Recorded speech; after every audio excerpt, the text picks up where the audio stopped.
যেন শোয়ার সময়, বিশেষ করে যুবক যারা শোয়ার সময় মোবাইল দেখতে দেখতে ঘুমাবো না।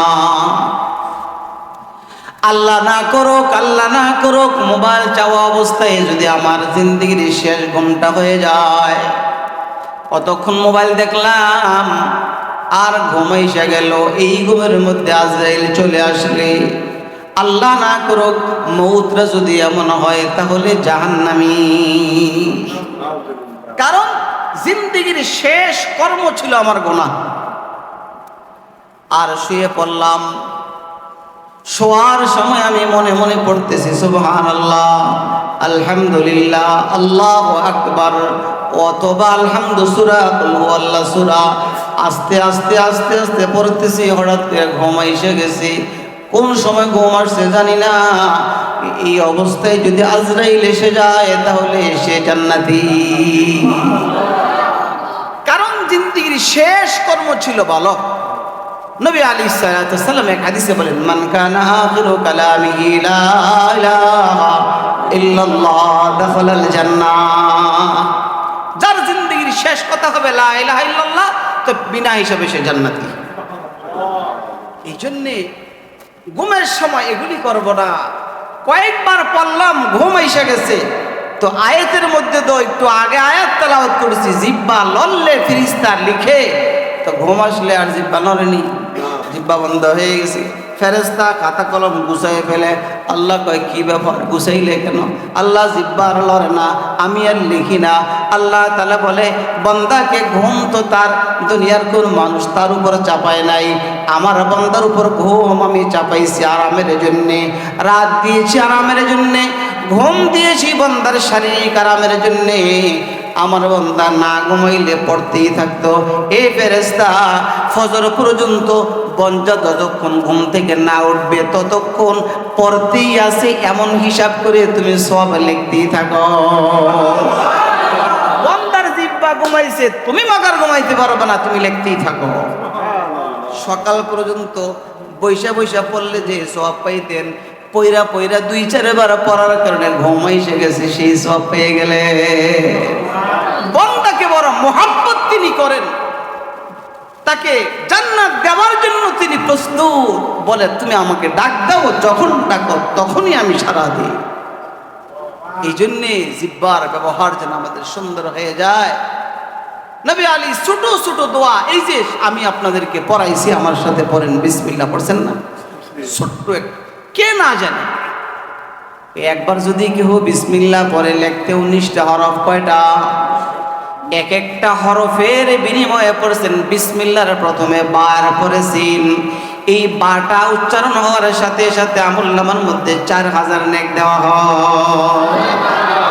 পুরা বিসমিল্লাহ তাফসীরের কিতাবে লিখে, পুরা বিসমিল্লাহ যে পড়বে তার আমলনামায় 76000 সওয়াব দেওয়া হয়। একবার পড়লে প্রতি হরফে 4000 করে যদি হয় তো 19টা হরফ লাগে, কয় হাজার হয়? 19টা হরফে যদি 4000 করে হয় কত হাজার হয়? 76000 সওয়াব দেওয়া হয়। আল্লাহর রাসূল বলেন, মাগরিবের পরে যদি আমার কোনো উম্মত গুনে গুনে 19 বার বিসমিল্লাহির রহমানির রহিম পড়ে, ছোট্ট আমল 19 বার কেউ পড়ে, তো ফজরের আগে যদি সে ইন্তেকাল হয়ে যায়, জাহান্নাম নিয়ন্ত্রণ করে 19 জন ফেরেশতা। কয়জন? 19 জন ফেরেশতা জাহান্নাম নিয়ন্ত্রণ করে। তো যে ব্যক্তি মাগরিবের পরে 19 বার পড়বে, ফজরের আগে যদি ইন্তেকাল হয়ে যায়, আল্লাহ তাআলা তাকে বলবে, মাগরিবের পরে 19 বার বিসমিল্লাহ পড়ছে, 19 ফেরেশতা আমার বান্দাকে জাহান্নামে আযাব দিতে পারবে না। কে করতে পারবে না? আবার ফজরের পরে যদি আল্লাহর কোনো বান্দা 19 বার পড়ে, সূর্য ডোবার আগ পর্যন্ত যদি ইন্তেকাল হয়ে যায়, জাহান্নামের ফেরেশতা আযাব দিতে পারবে না।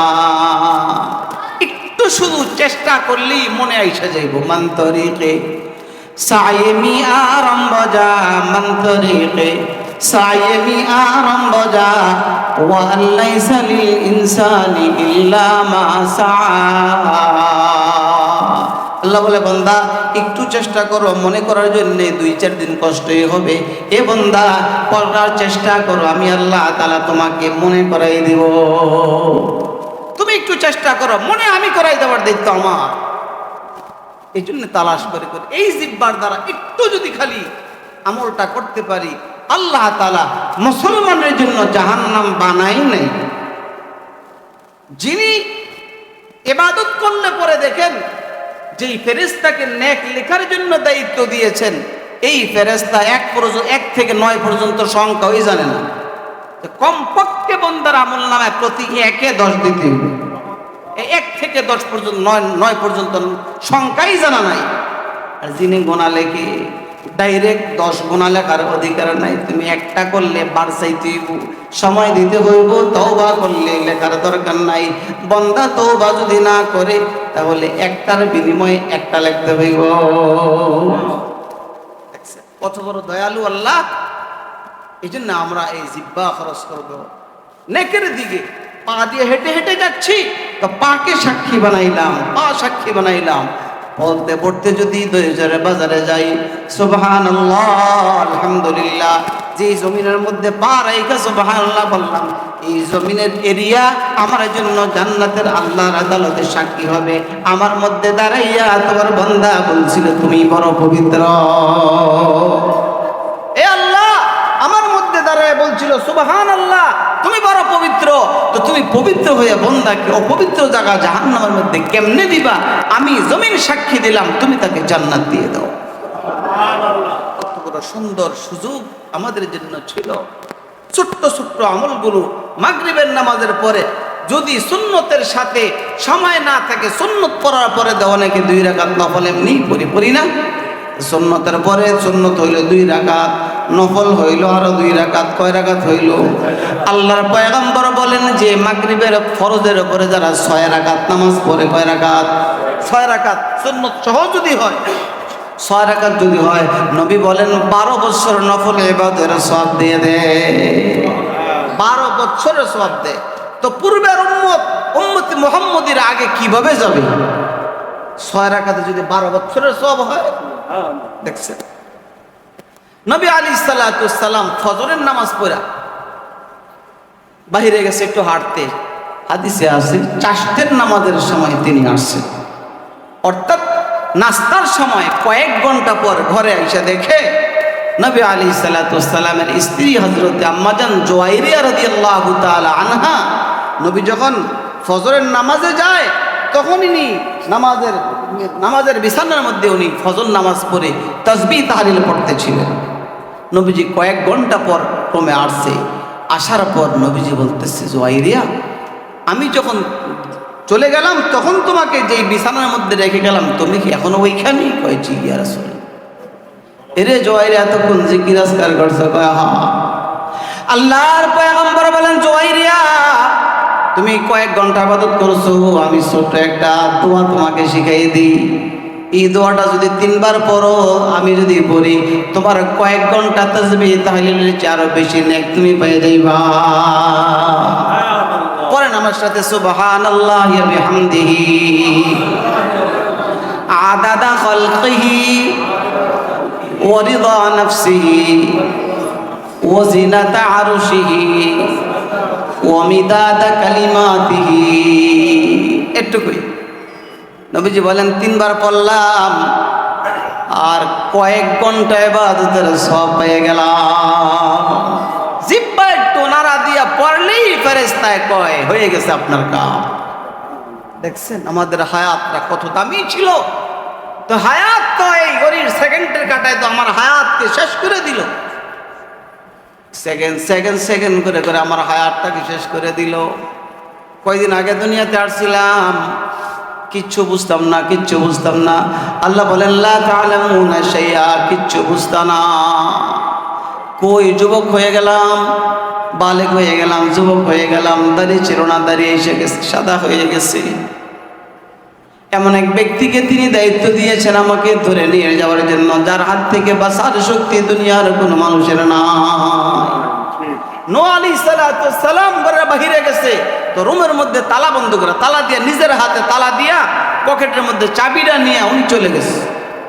লম্বা সময় পরে ঘরে আসছে, তালা কইলা দেখে ওনার বিছানার মধ্যে সুন্দর একজন যুবককে বসে দিচ্ছে। কিরে আশ্চর্য, এই মেয়ে তোমার বাড়ি কই আসলা কি থেকে, কিভাবে আসলা? আরে ঘরের চাবি তো আর কারো কাছে নাই, চাবি থাকলেই বা কি লাভ, বাইরে তো এখনো তালা দেওয়া, আমি খুলে আসছি। কোথেকে আসছো, কেমনে আসছো, কি লেগে যাও?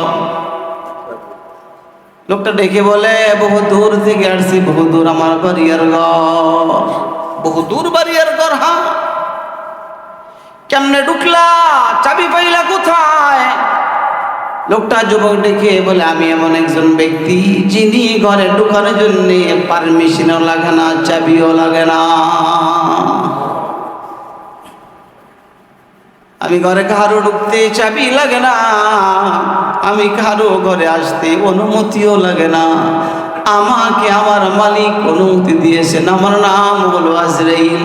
আমি মায়ের কোল থেকে সন্তানকে নিয়ে যাই, সন্তানের কোল থেকে আমি মাকে নিয়ে যাই। আমি হলাম সেই ব্যক্তি। অতএব কখন যেন ডাক চলে আসে, কত লোক দেখলাম এলাকায়, কত লোকের জানাজা পড়লাম আর পড়াইলাম, চিন্তা হইল না এই লোকটারা যেন আজকে দিলাম, এরপরে যেন কে এটার মধ্যে শুইবে, এরপরে কার সিরিয়াল, এটার মধ্যে বসার সিরিয়াল কার আমি তো আর জানি না, হয়তো বা সিরিয়ালটা আমার হতে পারে। এই জন্য প্রস্তুতি নিয়ে থাকা। সময় চলে যাইতেছে, বাবাকে দাফন করলাম, দাদা দাদি কত মানুষ এই এলাকা নিজের হাতে দাফন করলাম। আমার এলান যেন কোন দিন হয়ে যায় কেউ জানে না। এশারের নামাজ আমাদের মসজিদের ইমাম সাহেব এশারের নামাজের ইমামতি করেছেন, ঠিক না? এশারের নামাজের ইমাম সাহেব ফজরের নামাজের ইমামতি করবে দূরের কথা, ফজরের নামাজের আগেই তিনি তো অন্যজনের নামাজের উপযুক্ত হয়ে গেছে। ফজরের নামাজের আগেই এলান হয়ে গেছে, ইমাম সব নাই। হায় হায় হায়, याद कर जिन फरिश्ता जान की तुर जोर से कौन हो गया रो तेरा तुम बसाने के लिए, कौन हो गया रो तेरा तुम बसाने के लिए। কোন দিন যেন এসে ডাক দে, নিয়ে যাওয়ার জন্য আসছি, আর সময় নাই, আর সময় নাই, এক মুহূর্ত সময় নাই। নবীজি বলেন তুমি তোমার প্রস্তুত নিয়ে রাখো, প্রস্তুত নিয়ে রাখো। তোমার এই দুনিয়ার যে আখিরাত বড় সুন্দর, বড় দামি এক বাড়ি তোমার জন্য আমি আল্লাহ সাজাই রাখছি। দুনিয়া তো বুঝলাম, ইয়ালামুনা যাহিরাম মিনাল হায়াতিদ দুনিয়া ওয়া হুম আনিল আখিরাতি হুম গাফিলুন। দুনিয়া বুঝলাম, জমিন বুঝলাম, দুনিয়াদারি বুঝলাম, দোকান বুঝলাম, ব্যবসা বাণিজ্য সব বুঝলাম। আল্লাহ বলেন আখিরাতটা ভুলে গেলি রে বান্দা। ওয়াল আখিরাতু খায়রু ওয়া আবকা, আখিরাতটা দুনিয়ার চেয়ে দামি, আখিরাতটা স্থায়ী। তুমি দুনিয়াতে ভাত একবেলা খাইলেও তোমার সময় শেষ হবে, না খাইলেও সময় শেষ হবে, এসির মধ্যে ঘুমাইলেও তোমার সময় শেষ হবে, আর যদি তুমি রাস্তার মধ্যে ঘুমাও তারপরও সময় শেষ হবে। ওয়াল আখিরাতু খায়রু ওয়া আবকা, আখিরাত দুনিয়ার চেয়ে বড় চমৎকার সুন্দর, এবং আখিরাতের তোমার বাণী ও আবকা স্থায়ী। তোমার জন্য আমি বড় সুন্দর চমৎকার বাড়ি বানাই রাখছি রে বান্দা। একটু শুধু এই অঙ্গ প্রত্যঙ্গের শুকর আদায় করে, আমানতের খেয়ানত না করে তুমি আমার কাছে আসো, আইসা দেখবা কত সুন্দর বাড়ি আমি আল্লাহ তাআলা তোমার জন্য সাজিয়ে রাখছি। এই জন্য কোরআন এমন এক জিনিস, এই যে টাইলসের উপরে বসলাম, নিচে একটা ফ্লোর আছে, কয়টা ডালাই করা, এই টাইলসের সাথে ফ্লোরের সাথে সম্পর্ক হইল কি, কিসের দ্বারাতে? সিমেন্টের দ্বারাতে, সিমেন্টের দ্বারাতে। আল্লাহ তাআলা বলেন তুমি হলা মাখলুক, আমি হইলাম খালেক। তোমার আমার সম্পর্ক হইল কোরআনের মাধ্যমে। আর রহমান আল্লামাল কোরআন খলাকাল ইনসান। কোরআনের কাছে চলে আসো, দেখবা তোমার জিন্দেগি বড় চমৎকার জীবন হয়ে গেছে। এই জন্য কোরআন পড়তে না জানলেও অপরাধ তো হয়েই গেছে, পড়তে জানি নাই, এই জন্য আফসোস তো হবেই। কোরআন শরীফ হাতের মধ্যে নেন, বুকের মধ্যে লাগান, গালের মধ্যে চুমা দেন, আপনার ঠোঁট সাক্ষী হবে। আল্লাহ, বান্দা যদিও জিব্বা নাড়াইয়া পড়তে পারে নাই, আর পড়তে পারি নাই এমন একজনও নাই, যে যে কয়েকটা সূরা পড়তে পারি সেই কোরআন পড়নেওয়ালা হয়ে গেছি। এমন না কোরআন শরীফ সবাই পারি, আলহামদু সূরা জানো, এটাও কোরআন। এই জন্যে আমার হায়াতের বাকি সময় যেন কোরআনের বাহিরে না হয়, গোনা দিয়ে যেন হায়াত সাজানো না হয়। গোনা বড় খারাপ, গোনা থেকে বাইচা থাকা এটাই হলো ইবাদত। এই জন্য আমরা আমাদের হায়াতের সময় আর নষ্ট করব না, অন্তত 5 ওয়াক্ত নামাজ ঠিক রাখবো। আল্লাহ তাআলা আমাকে আপনাকে ডাকতেছেন, কবর আমাকে ডাকতেছে। আরে কবরের পাশে দিয়ে হাইটা হাইটা যাচ্ছি, আরে কত আত্মীয় স্বজন এখানে পড়ে রয়েছে, কই তারা কোনো ডাক দিলে শুনি না, অথচ ডাকতেছে। আল্লাহর পয়গম্বর বলেন, কবরওয়ালারা কেমন অসহায়। একটা জাহাজ ডুইবা গেল সাগরের মধ্যে জাহাজ ডুইবা গেছে, মানুষ ধরার জন্য কোনো কিছু পায় না, যেমন অসহায় আল্লাহর পয়গম্বর বলেন কবরওয়ালারা এর চেয়ে বেশি অসহায়। সাগরের কিনারা দেখে না, মউত তার জন্য নিশ্চিত। মানুষ যেমন এমন অসহায় হয়ে যায়, কবরওয়ালা এর চেয়ে বেশি অসহায়। এই জন্যে কবরের এই ছোট্ট বাড়িকে সাজাইবার সুযোগ চলে যাইতেছে, সুযোগ হাতছাড়া হয়ে যাচ্ছে। আল্লাহ তাআলার কাছে পিছনের জন্য যদি তওবা ইস্তেগফার করি, আল্লাহ তাআলা ওয়াদা দিয়েছেন আমি তোমাকে মাফ করে দেব। আরে সন্তান যখন আব্বার কাছে ক্ষমা চায়, তো আব্বা আম্মা তো তাকে মাফ না দিয়ে পারে না কি বলেন? এমন নিষ্ঠুর পিতা কয়জনের মধ্যে একজন হবে যে সন্তান কান্নাকাটির পরও বাপ মা মাফ দেয় না? এমন কেউ নাই। অথচ আল্লাহ তাআলা বলেন এই ভালোবাসার মায়া মোহাব্বতকে 100 ভাগ করার পরে আল্লাহ তাআলার কাছে 99 ভাগ রেখে দিয়েছেন, বাকি 1 ভাগ আবার 100 ভাগ করে মুহাম্মদুর রাসূলুল্লাহ সাল্লাল্লাহু আলাইহি ওয়াসাল্লামকে 99 ভাগ দিয়ে বাকি 1 ভাগ 18,000 মাখলুকাতের মধ্যে বন্টন করছেন। তা আমি আপনি পাইছি কতটুক? মুরগির বাচ্চা যদি চিলে নেওয়ার জন্য আসে তো মুরগি উড়াল দেয়, বাচ্চা রেখে দেওয়ার জন্য ভালোবাসা পাইছে কতটুকু? গরুর বাচ্চা, আপনি গরুর বাচ্চাকে আগে আগে ধরে নেন, দেখবেন যে গরু পিছনে পিছনে ছুটছে বাচ্চার ভালোবাসায়। তো যেই মালিকের কাছে এত ভালোবাসা, তিনি বলেন তওবা করো, মাফ করে দিন। নবী এক হাদিসের মধ্যে বলেন, কোন ব্যক্তি একটা যানবাহনের উপরে, ঘোড়ার উপরে সওয়ার হয়ে, ওটের উপরে সওয়ার হয়ে এমন একটা মরুভূমিতে গেল, যে মরুভূমি থেকে সওয়ারি ছাড়া আসার কোনো সুযোগ তার নাই। ওইখানে যাওয়ার পর সে একটু ঘুমাইছে, ঘুম থেকে জাগ্রত হয়ে দেখে তার যানবাহন নাই, তার ওটটা নাই, কোথায় যেন চলে গেছে। এখন সে তার মৃত্যু নিশ্চিত, যে আমি হাইটা ওই কিনারে পর্যন্ত যাওয়া আমার পক্ষে কোনোভাবেই সম্ভব না। সে তার মৌত নিশ্চিত হয়ে ক্লান্ত হয়ে পড়ে গেছে, চক্ষু বন্ধ হয়ে গেছে। কতক্ষণ পরে চৌকো কইলা দেখে তার সাওয়ারিটা তার কাছে আইসা দাঁড়ায় গেছে। কেমন আনন্দিত হবে, কেমন খুশি হবে। আল্লাহ তাআলার রাসূল বলেন, আল্লাহর বান্দা যখন আল্লাহর কাছে তওবা করে, আল্লাহ অপরাধ হয়ে গেছে, গুনাহ হয়ে গেছে, মালিকের ক্ষমা করে দাও, তো আল্লাহ তাআলা ওই ব্যক্তির সওয়ারি ওট পাওয়ার পরে যেমন খুশি হয়, আল্লাহ তাআলার বান্দা আল্লাহর কাছে হাত তুলে যখন ক্ষমা চায়, আল্লাহ তাআলা এর চেয়ে বেশি খুশি হয়। আল্লাহ তাআলা আমার এক আয়াতে রাগ হয়ে বলেন, আমার কথা যারা মানবা না, আমার জমিন ছেড়ে দাও। ইয়া মা'শারাল জিন্নি ওয়াল ইনস ইন ইসতাতাতুম আন তানফুযু মিন আকতারিস সামাওয়াতি ওয়াল আরদ, আমার আসমান জমিনের দখল ছেড়ে দাও। বাবা সন্তানকে বলল, আমি ঢাকা যাই, এমন জায়গা যাই, এই কাজগুলি করবে। বিকালবেলা আইসা দেখে একটা কাজও করে নাই। তা বাবা বলতেছে, আমার বাড়ি থেকে বের হ, আমার বাড়ি থেকে বের হয়ে যা। তো সে চলে গেছে, আর বাড়িতে নাই। কিরে কই গেল? দেখে বাড়িতে আর নাই। কোথায় গেল? ওই যে 2 দিন পরে তালাশ করতে করতে বাবা গেছে না তার নানির বাড়িতে, অর্থাৎ তার শ্বশুর বাড়িতে গিয়ে দেখে ও নানির বাড়িতে। কিরে না আসলে কি লেগে? আপনারা বলছেন বাড়ি থেকে যখন গেল লাগে আমি আমার নানির বাড়িতে এসে বস। ভালো কথা, তোর নানির বাড়িতে আমি বিয়ে করো না, তোর নানির বাড়ি গেছি। তোর আত্মীয়র আগে তো আমার আত্মীয়, এবারেও তো আমার, যা বাইরে হয়ে যা। চলে গেল খালার বাড়িতে, আবার খালার বাড়িতে গিয়ে বললো এখানে আসলি কেন? আপনি বলছেন নানির বাড়ি থেকে এসে পড়তে, এই জন্য খালার বাড়িতে আসছি। তোর খালা তো আমার শালি, আমার আত্মীয় আগে, এই বাড়ির দখল তো আমার, এখান থেকে বের হয়ে যা। চলে গেল চাচার বাড়িতে, চাচার বাড়িতে তোর চাচা তো আমার ভাই। এইভাবে সে যেখানেই যায় দেখে বাবার দখল আগে, ঠিক না ভাই? ঠিক। আল্লাহ বলছে আমার আসমান জমিনের দখল ছেড়ে দাও।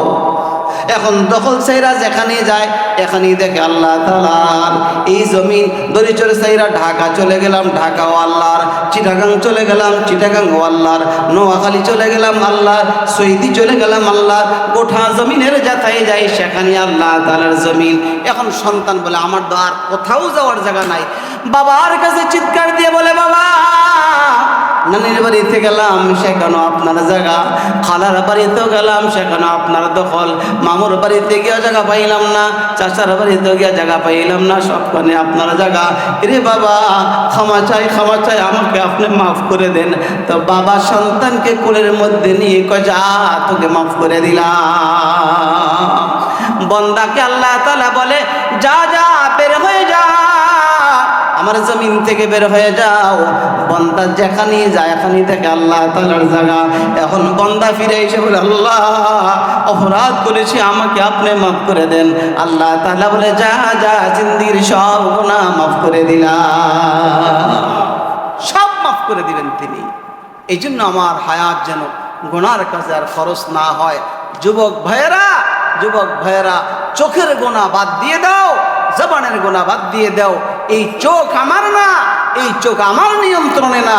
যদি আমারই হইতো চোখের আলো দুর্বল হইল কেন? আমি তো চাই আমার হার্ট ভালো থাকুক, কই দুর্বল হয়ে গেল কেন? দুর্বল হইল বুঝতে গেল এটা আমার না, এটার মালিক কে? আল্লাহ। এই জন্য আল্লাহ তাআলা বলেন আমার দেওয়া একদিকে নেয়ামতের শুকর আদায় করো, অপরদিকে তোমার কাছে এগুলি আমানতের খেয়ানত করবা না। এই চোখের দ্বারা গুনাহ করবা না, জবানের দ্বারা গুনাহ করবা না।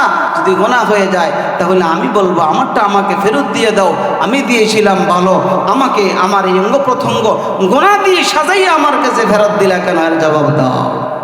আল্লাহ তাআলা আমাদেরকে দ্বীনের সহি সমঝ দান করেন, আমিন। আমাদের হায়াতকে যেন আল্লাহ তাআলা নেক হায়াত বানায় দেন। যুবক, বিশেষ করে যুবকেরা, আলহামদুলিল্লাহ কিছু আমাদের এলাকার যুবকেরা কিছু গুনার ইন্তজাম যেগুলি হচ্ছিল আস্তে আস্তে বন্ধ হইতেছে। কিছু মানুষ এটা আবার কেমন মনে করতেছে আসলে যেটা হচ্ছে ভালোই হচ্ছে, গুনাহ কাজ ছেড়ে দিন, জমিনকে সাক্ষী বানায়েন না। এই কথাগুলো আমি বারবার এলাকার মধ্যে বলেছিলাম, বলি জমিনকে গুনার সাক্ষী বানায়েন না।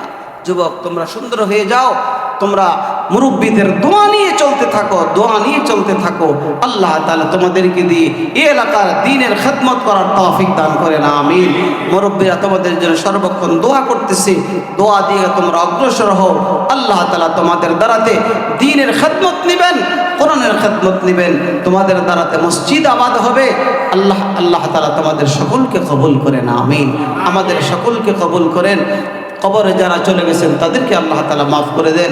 সকালবেলা মাদ্রাসা কোরআন শরীফের খতম হয়েছে এলাকার কবরবাসীদের জন্য। কবরবাসীরা বড় অসহায়। এই এলাকার প্রত্যেকটা কবরওয়ালা, আমি আশা করি আল্লাহ তাআলা তাদেরকে খুশি করবেন। প্রত্যেকটা কবরওয়ালা আলাদা এক খতম কোরআন শরীফ তেলাওয়াতের সওয়াব আলাদা পাবে। নবীজি বলছেন, আমার কথা নয়, নবীজি বলছেন। এই জন্য এটা হলো কিসের খাতিরে? কোরআনের খাতিরে, কোরআনের নাজমত। এটা কোরআনের ঘর, এখান থেকে কোরআনের আওয়াজ চালু হয়। শেষ রাত্রে আমাদের ঘুম ভাঙে না। এই বাচ্চাগুলো ফজরের নামাজের আজানেরও প্রায় 1 ঘন্টা আগে উঠে কোরআন শরীফটা যখন খুইলা বসে, দেখবেন বাচ্চারা, আমরা ছোটবেলায় চুমুক হাতের মধ্যে নিয়ে মাটির মধ্যে ঘুরাইছি, আশেপাশে যদি লোহার কোনো টুকরা থাকতো চুমুকে টাইনা নিয়ে আসছে, কোরআন শরীফটা খুইলা বসলে এই আল্লাহ তাআলার আরশ থেকে, আসমান থেকে রহমত এলাকার জন্য টাইনা কোরআন শরীফে নামায় নিয়ে আসে। আর সেই রহমতের দ্বারাতে আমরা দুনিয়াতে বাইচা আছি, আমরা চলতেছি সেই কোরআনের রহমতের দ্বারাতে। নিজের বাহাদুরির দ্বারাতে আমরা চলতে পারি না। বাহাদুরি জমিনের মধ্যে চলবে না, এটা আল্লাহ তাআলার রাজত্ব। এই জন্য আমরা কোরআনের সঙ্গে সম্পর্ক রাখবো, মাদ্রাসাকে মহব্বত করব। যাওয়ার সময় অন্তত যদি এটা বলি, এটা আমার নবীর বাড়ি। এটা আমার কার বাড়ি? এটা আমার নবীর বাড়ি। আমার দিলে সাক্ষী দেয়, তার আমলনামার মধ্যে আল্লাহ তাআলা নেক লিখে দিবে। নবীর সাথে তার হাসরে হাতে হাতে নবীর হাতে হাউজে কাউসারের পানি পান করাইবে দিবে আল্লাহ তাআলা। এটা আমার নবীর বাড়ি, আমার গ্রামে নবীর বাড়ি আছে। এটাকে যদি কেউ মহব্বত করে, এজন্য দৃষ্টি করব, এটা আমার নবীর বাড়ি, এটা আমার আল্লাহ তাআলার বাড়ি। মসজিদ আমার আল্লাহ তাআলার বাড়ি, আমার এটা হলো আমার নবীর বাড়ি। এই চোখের হক আদায় করবো এগুলির দ্বারা। আল্লাহ তাআলা তৌফিক দান করেন, আমিন। সকলে সকলকে ক্ষমা করে দেওয়া, সকলে সকলকে মাফ করে দেওয়া। নবীজি এক সাহাবী বলতেছে যে দেখো, এই যে জান্নাতি সাহাবী যদি কেউ দেখতে চাও তো তাকে দেখো, সে জান্নাতি। সুবহানাল্লাহ। 3 দিন এই কথা বলছে। আরে কিরে সাহাবীকে কি কাজ করেন আপনি? আর নবী দেখা আপনি জান্নাতি দেখলে আপনাকে দেখাইবার জন্য। তো উনি কয়েকটার মধ্যে একটা বলছে, রাতে যখন শুই তো সকলকে মাফ করে দিয়ে ঘুমাই। আমার ভিতরে কোনো আপত্তি, কাহার উপর কোনো অভিযোগ থাকে না, আমি সকলকে মাফ করে দিই। আল্লাহ তাআলা আমাদের এই গুণে গুণান্বিত হওয়ার তৌফিক দান করেন, আমিন। মাদ্রাসার জন্য সকলে আমরা দিল থেকে দোয়া করব। আমরা দুনিয়া থাকবো না, কোরআন শরীফের আওয়াজ, তেলাওয়াতের আওয়াজ যেন আমাদের কবরের মধ্যে চলে যায়। আমরা যদি এখানে মহাব্বত করি, কবরে চলে যাব, এরা সওয়াব আমরা অটোমেটিক পাইতে থাকবো। আল্লাহ তাআলা কবুল আর মঞ্জুর করেন, আমিন। সুবহানাকাল্লাহুম্মা বিহামদিকা আশহাদু আল লা ইলাহা ইল্লা আনতা আস্তাগফিরুকা ওয়া আতুবু ইলাইক। দোয়া হয়ে যাবে। ونستعينه ونستغفره ونؤمن به ونتوكل عليه ونعوذ بالله من شرور أنفسنا ومن سيئات أعمالنا من يهده الله فلا مضل له ومن يضلله فلا هادي له ونشهد أن لا إله إلا الله وحده لا شريك له ونشهد أن محمدا عبده ورسوله الذي أرسل إلى الناس كافة بشيرا ونذيرا وداعيا إلى الله بإذنه وسراجا منيرا أما بعد فقد قال الله تعالى في كلامه المجيد وفرقانه الحميد أعوذ بالله من الشيطان الرجيم بسم الله الرحمن الرحيم إن عدة الشهور عند الله 12 شهرا في كتاب الله يوم خلق السماوات والأرض منها 4 حرم وقال الله تعالى ألم نجعل له عينين ولسانا وشفتين وقال سيدنا رسول الله صلى الله عليه وسلم أفضل الصيام بعد رمضان شهر الله المحرم وأفضل الصلاة بعد الفريضة صلاة الليل وقال عليه الصلاة والسلام المسلم من سلم المسلمون من لسانه ويده أو كما قال عليه الصلاة والسلام سبحانك لا علم لنا إلا ما علمتنا إنك أنت العليم الحكيم. درود الشريف. اللهم صل على محمد وعلى آل محمد كما صليت على إبراهيم وعلى آل إبراهيم إنك حميد مجيد. اللهم بارك على محمد وعلى كما باركت على إبراهيم وعلى آل إبراهيم إنك حميد مجيد. محترم حاضرین، আল্লাহ তাআলা দরবারে লাখ কোটি শুকর, যিনি অত্যন্ত মেহেরবানি করে দয়া করে আমাদের হায়াতকে বৎসরের প্রথম সপ্তাহ আরবি মাস হিসাবে এই মাসটা হলো বৎসরের প্রথম মাস। এই মাসের নাম কি? মুহররম মাস। বৎসরের প্রথম মাসের প্রথম সপ্তাহ। আরবি মাসগুলোর নাম জেনে রাখা ফরজে কেফায়া। ফরজে কেফায়া। ফরজে কেফায়ার বিধান কি? ফরজে কেফায়ার বিধান হলো কেউ যদি এই আরবি মাসের নাম না জানে সকলে গুনাহগার হবে। কিছু সংখ্যক লোকেও যদি জেনে রাখে তাহলে সকলে গুনাহ থেকে মুক্তি পেয়ে যাবে। ইবাদতের অনেক কিছু আরবি মাসের উপরে ভিত্তি করে, ঠিক না কি বলেন? রমজানুল মুবারক শুরু হয় কি দিয়ে? চাঁদ দেখে, চাঁদের দ্বারাতে, চাঁদের হিসাবে আমরা রমজানুল মুবারক শুরু করি। আবার শাওয়াল মাসের 1 তারিখ রোজা শুরু হলো রাত দিয়ে না দিন দিয়ে? বলেন তো। রাত দিয়া। আমরা তারাবি আগে পড়ি না রোজা আগে রাখি? তারাবি আগে। রোজা শুরু হয় রাত দিয়া, আমরা রোজা ভাঙ্গি রোজা দিয়া। রোজা শুরু করি কি দিয়া? রাত দিয়া। রোজা ভাঙ্গি দিন দিয়া। দিন দিয়া চাঁদ উঠছে তো রোজা শেষ, ওই সময় আর তারাবি নেই। তাহলে আমাদের অনেক ইবাদত কি হিসাবে? চাঁদের হিসাবে। হজ করি, এটা কোন হিসাবে? আরবি মাস। আরবি মাস হিসাবে। লাইলাতুল বরাত কোন হিসাবে? কোন মাসের গণনা হিসাবে? আরবি হিসাবে। এই জন্য আরবি মাসের নাম জেনে রাখা ফরজে কিফায়া। নামগুলো জেনে রাখা।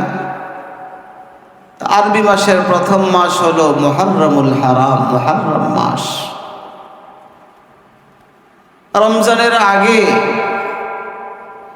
আমি সফরে যাওয়ার আগেই ইসলাহি বয়ান হয়েছিল, আপনাদের মনে আছে কিনা আমার জানা নাই। আমি ওই সময় বলেছিলাম যে রমজান মাস এটা হলো একটা মাসের নাম। রমজান হলো কি? এটা মাসের নাম। আর এই মাসের মধ্যে আল্লাহ তাআলা রোজাকে ফরজ করেছেন। তাহলে রোজা এক জিনিস আর রমজান আরেক জিনিস।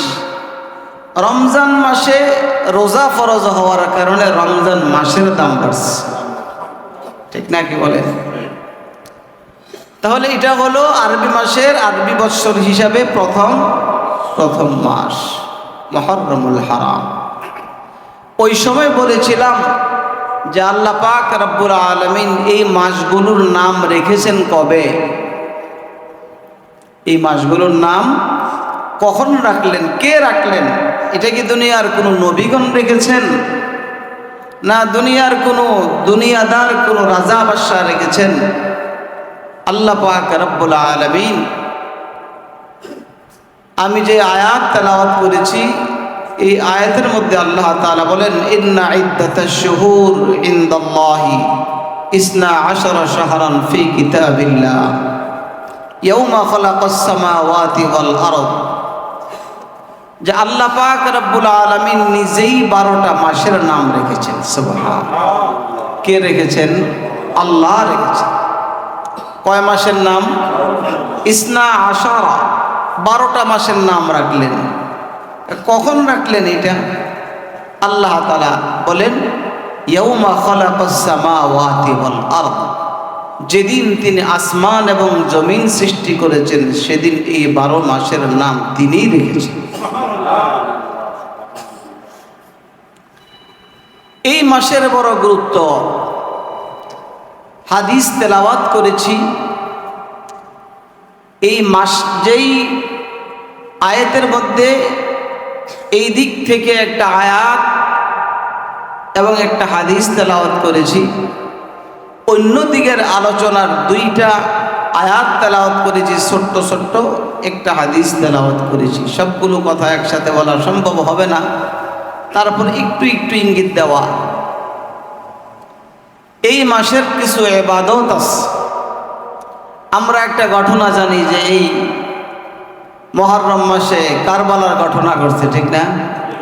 কারবালার কারণে এই মাসের দাম বাড়ে নাই। মাস তো শুরু হয়েছে, আসমান জমিন যেদিন সৃষ্টি হয়েছে সেদিন কারবালা তো করছে এখন থেকে প্রায় 1450 বছর আগে, ঠিক না? কি বলেন?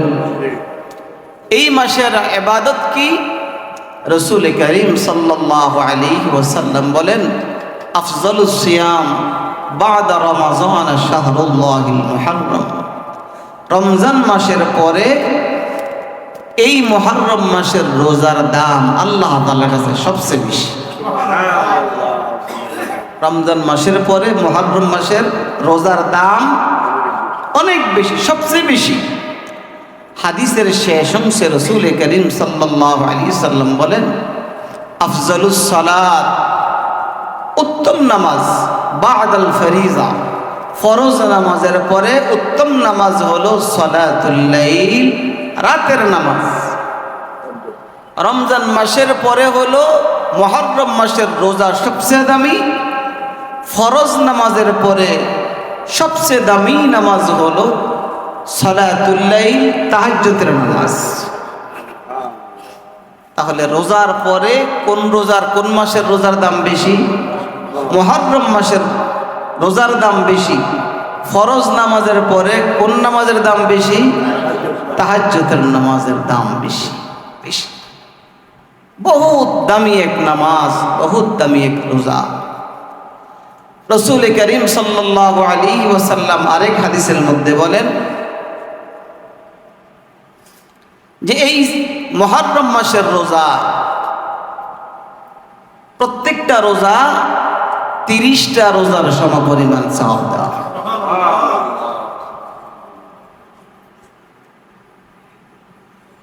মান সামা ইয়াওমানে মিনাল মুহররম, যে ব্যক্তি মুহররম মাসের রোজা রাখলো, ফালাহু বিকুল্লি ইয়াউমিন 30 হাসানাতান, প্রত্যেকটা রোজার বিনিময়ে কয় রোজার সওয়াব?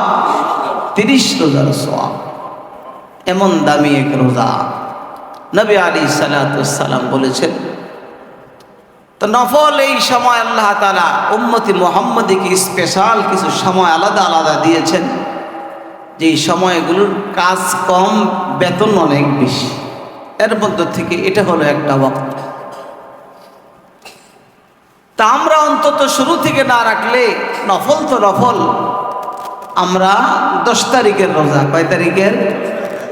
10 তারিখের রোজার সাথে আরো একটা রোজা যোগ করব। 10 তারিখের রোজার সাথে আরো একটা রোজা যোগ করব। সেই রোজাটা হয়তো 9ও হইতে পারে, 11, 10-এর সাথে 2টা সংখ্যা মিলানো, ঠিক না? কি বলেন? 10-এর সাথে কয়টা সংখ্যা মিলানো? কোন কোন সংখ্যা? 9 এবং 11।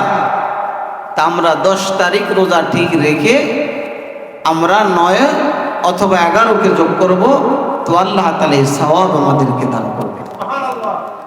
আজকে হলো কয় তারিখ? 6 তারিখ চলে গেছে। আজকে কয় তারিখ চলে গেছে? 6 তারিখ চলে গেছে। আমরা এই রোজা রাখার চেষ্টা করব, আল্লাহ তাআলা তৌফিক দান করবে। এই মাসের কথা বাদ দিলাম, শেষ। এই মাসে অনেক কিছু ঘটছে, দুনিয়ার অনেক। আল্লাহ তাআলা আব্বা আদম আলাইহিস সালামকে জান্নাতের মধ্যে এই 10 তারিখে ঢুকাইছে। আল্লাহ তাআলা জান্নাতের মধ্যে ঢুকাই দিয়ে বলছে, ইয়া আদম উসকুন আনতা ওয়া যাওজুকা আল জান্নাহ, হে আদম জান্নাতে থাকো তোমার স্ত্রীকে নিয়ে। ওয়াকুলা মিনহা রাগাদান হাইসু শিতুমা, যা মনে চায় তাই খাও, তাই খাইতে থাকো। একটা নিষেধ করে দিলেন, কি? লা তাকরাবা হাদিহি শাজারা, গাছটার কাছে যাও না, এটাই শুধু নিষেধ। যেদিন আল্লাহ তাআলা জান্নাতে ঢুকাইছেন সেদিন ছিল মুহররম মাসের কয় তারিখ? 10 তারিখ।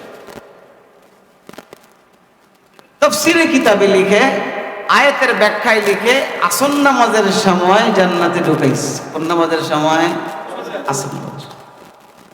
মাগরিবের আগে আগে দুর্ঘটনা ঘটে গেছে। মাগরিবের আগে কি হচ্ছে দুর্ঘটনা? দুনিয়ার মাগরিব আর আসর না, এই সময়টা দুনিয়ার হিসাবে সময়ের পরিমাণ ছিল, ওই সময়ের পরিমাণ ছিল 130 বছর। কয় বছর? 130 বছর। মাগরিবের আগে ঘটনা ঘটে গেছে। যেই সময় জান্নাত থেকে বের করছেন, বের হয়ে গেছে। আল্লাহ তাআলা বলে, বের হও, আর এখানে থাকার কোনো সুযোগ। ফারাজাহুমা মিম্মা কানা ফি, বের হও। বের করে দিয়েছেন। আব্বা আদমকে এক জায়গায়, মা হাওয়াকে আর এক জায়গায় নামাই দিছে দুনিয়া। যেদিন নামাইছেন সেদিনটাও ছিল কি? দেখেন এখানে ছোট্ট একটা কথা, দুনিয়ার হিসাবে লম্বা একটা সময়, ঠিক না? এই যে একটা অপরাধ, অপরাধ তো না, এটা ভুল হয়েছে। কি হয়েছে বলেন? ভুল। ভুল কাকে বলা? অনেক সময় নামাজে গেছি, ইমাম সাহেবের পিছনে নামাজ পড়তেছি, 2 রাকাত করে বসার কথা ছিল, ইমাম সাহেব দাঁড়াই গেছে, ইচ্ছায় না বলে। ভুল কাকে বলে? ভুল বলবে, ভুলের সংজ্ঞা হলো ওইটাকে ভুল বলা হয় যার মধ্যে ইচ্ছার কোনো দখল থাকে না। অনিচ্ছায় যেটা হয় এটা ভুল। আল্লাহ পাক রব্বুল আলামিন বলেন, আদম আলাইহিস সালাম কি গন্ধম দিয়ে খেয়েছিলেন? ফানাসিয়া ওয়া লাম নাজিদ লাহু আজমা, ভুলে গিয়েছে, ভুলে গেছে উনি। ভুলে গেলে তো জরিমানা আছে, তো সেজদায় সাহু করলে নামাজ শুদ্ধ হয়ে যায়, ঠিক না বেটি? এই যে একটু ভুলে গেছে, হইল কি দুনিয়াতে আসলো, এবার কান্না শুরু করছে। আল্লাহর পয়গম্বর আব্বা আদম লজ্জায় বাসে না, এমন সুন্দর একটা জান্নাতের মধ্যে মালিক আমাকে ঢুকাই দিয়েছিলেন, সৃষ্টি করে রেখেছেন। ভালো লাগে না, ভালো লাগার জন্য সঙ্গীর ব্যবস্থা তিনি করে দিলেন। এমন সুন্দর একটা বাড়ির মধ্যে আমাকে ঢুকাই দিলেন, বাড়িটা বুঝাই দিলেন। কাজ নাই, আমাকে বলছে যা মনে চাই তাই খাও, চলতে থাকো। একটা অপরাধ হয়ে গেল, ভুলে গেলাম। আব্বা আদম আলাইহিস সালাম এই যে একটা অপরাধ, নিজেকে নিজে অপরাধী মনে করেছেন। লজ্জার কারণে 300 বছর পর্যন্ত আকাশের দিকে লজ্জায় তাকায় নাই। লজ্জায় হায় কেমনে তাকাই মালিকের দিকে? আমরা কত অপরাধ করি। 5 ওয়াক্ত নামাজ, মালিক আমাকে ডাকতেছে, 5 বার ডাকে। ছোট্ট একটা মিস কল, 2-4 সেকেন্ডের একটা মিস কল এলে আবার দেখি কে মিস কল দিল। অথচ আল্লাহ তাআলা 5 বার আমাকে ডাকতেছে, 5 বার ডাকতেছে, আসো।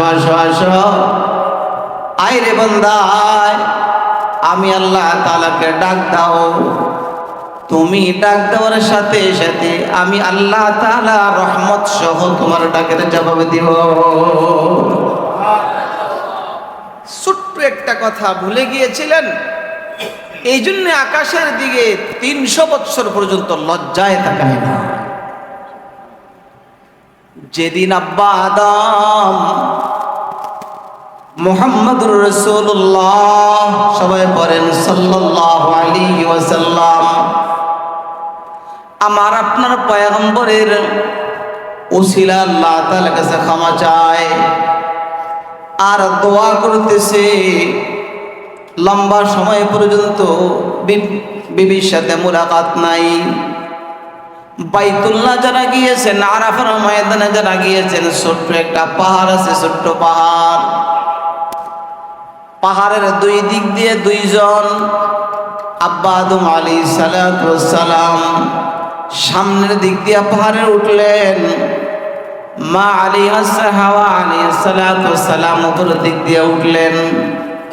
লম্বা সময় প্রায় 350 বছর আগে মুলাকাত হয়েছিল। দুনিয়ার মধ্যে কোনো মানুষ নাই, শুধুমাত্র কয়জন মানুষ বলেন? শুধুমাত্র 2 জন মানুষ। আরাফার ময়দানে পরিচয় হয়ে গেল।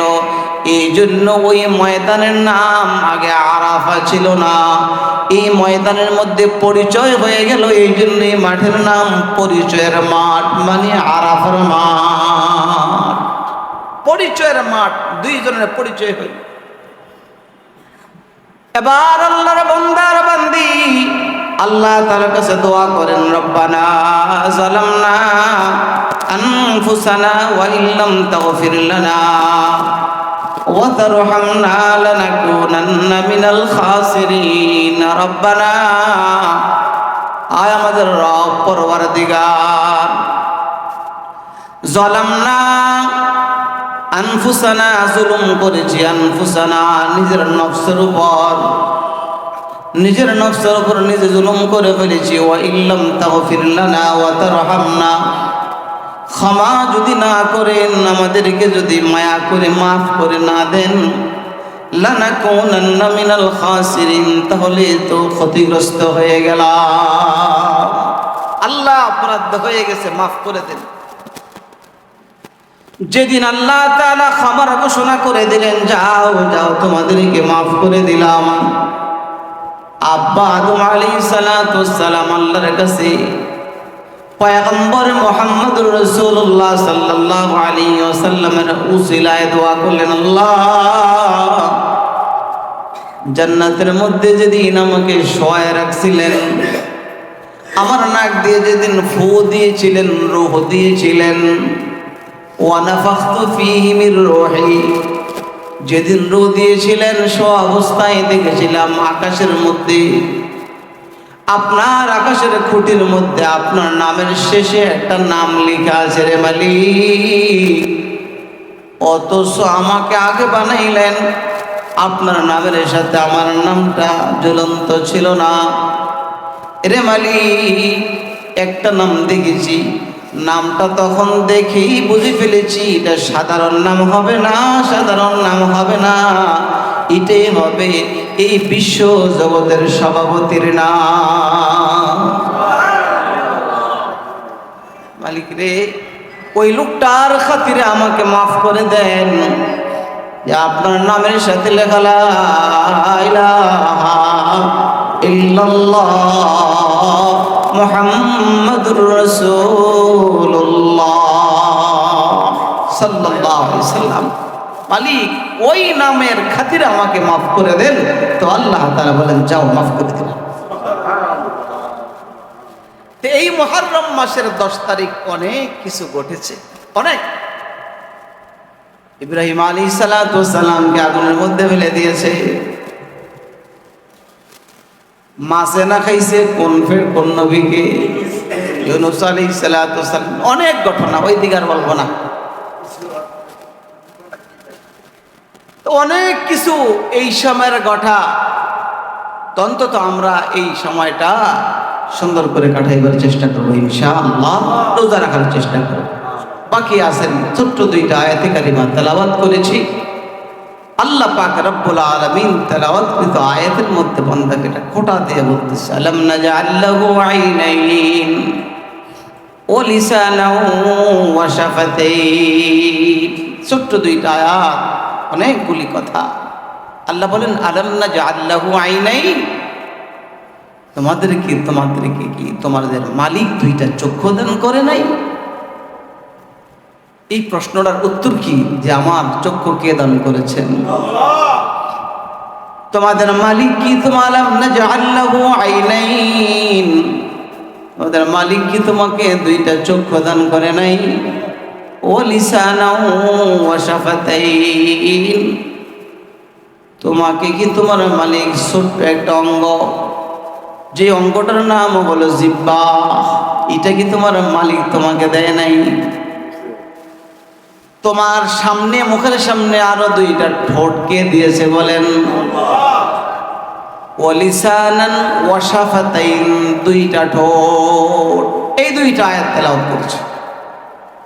চক্ষু কার দেওয়া? আল্লাহ তাআলার দেওয়া। সবগুলি অঙ্গ প্রত্যঙ্গই কে দিয়েছেন? আল্লাহ একাইতে বলেন তোমাদেরকে যেই পরিমাণে দিয়েছি আমি দিয়েছি। দেওয়া যদি গণনা করতে শুরু করে দাও, যদি শুধু লিখতেই থাকো, লিখবো কি? জানি কয়টা জানি। আল্লাহ তাআলা বলেন লেখা শুরু করে দাও। দুনিয়ার সব মানুষ লেখক, সবাই শুধু লিখতেই আছে। দুনিয়াতে যত গাছপালা আছে সবগুলো গাছ যদি কলম বানায় নেওয়া হয়, দুনিয়ার পুরুষ নারী সবাই লেখক, সবগুলো গাছ হলো কলম। দুনিয়াতে যত কালি আছে, যত পানি আছে সবগুলো কালি। আল্লাহ তাআলা বলবেন কালি শেষ হয়ে যাবে, আবার যদি সবগুলো সাগরকে কালি বানাই দেওয়া হয় আবার লেখবা। ইসরাফিল সিংহায় ফু দেওয়ার আগ পর্যন্ত যদি তুমি লিখতেই থাকো, তারপরও তোমার মালিকের দেওয়া নেয়ামত গুনিয়ার লিখে শেষ করতে পারবা না। ওয়া ইন তাউদ্দু নি'মাতাল্লাহি লা তুহসুহা, লিখা শেষ করতে পারবা না। বান্দা মনে রাখো, প্রত্যেকটা নেয়ামতের জন্য আলাদা জিজ্ঞাসা করব। সুম্মা লাতুসআলুন্না ইয়াওমাইদিন আনিন নাঈম, জিজ্ঞাসা করব যদি আমার নেয়ামত পাওয়ার পর কি না আদায় করো, শুকর আদায় না করো। তাহলে নেয়ামতে কি চায়? শুকরিয়া। নেয়ামতে কি চায়? নেয়ামতে চায় শুকর আদায় করা। এগুলি আল্লাহ তাআলার দেওয়া নেয়ামত কিনা বলেন? এক দিক দিয়া নেয়ামত, অপরের দিক দিয়ে আল্লাহর দেওয়া আমার কাছে এগুলি আমানত।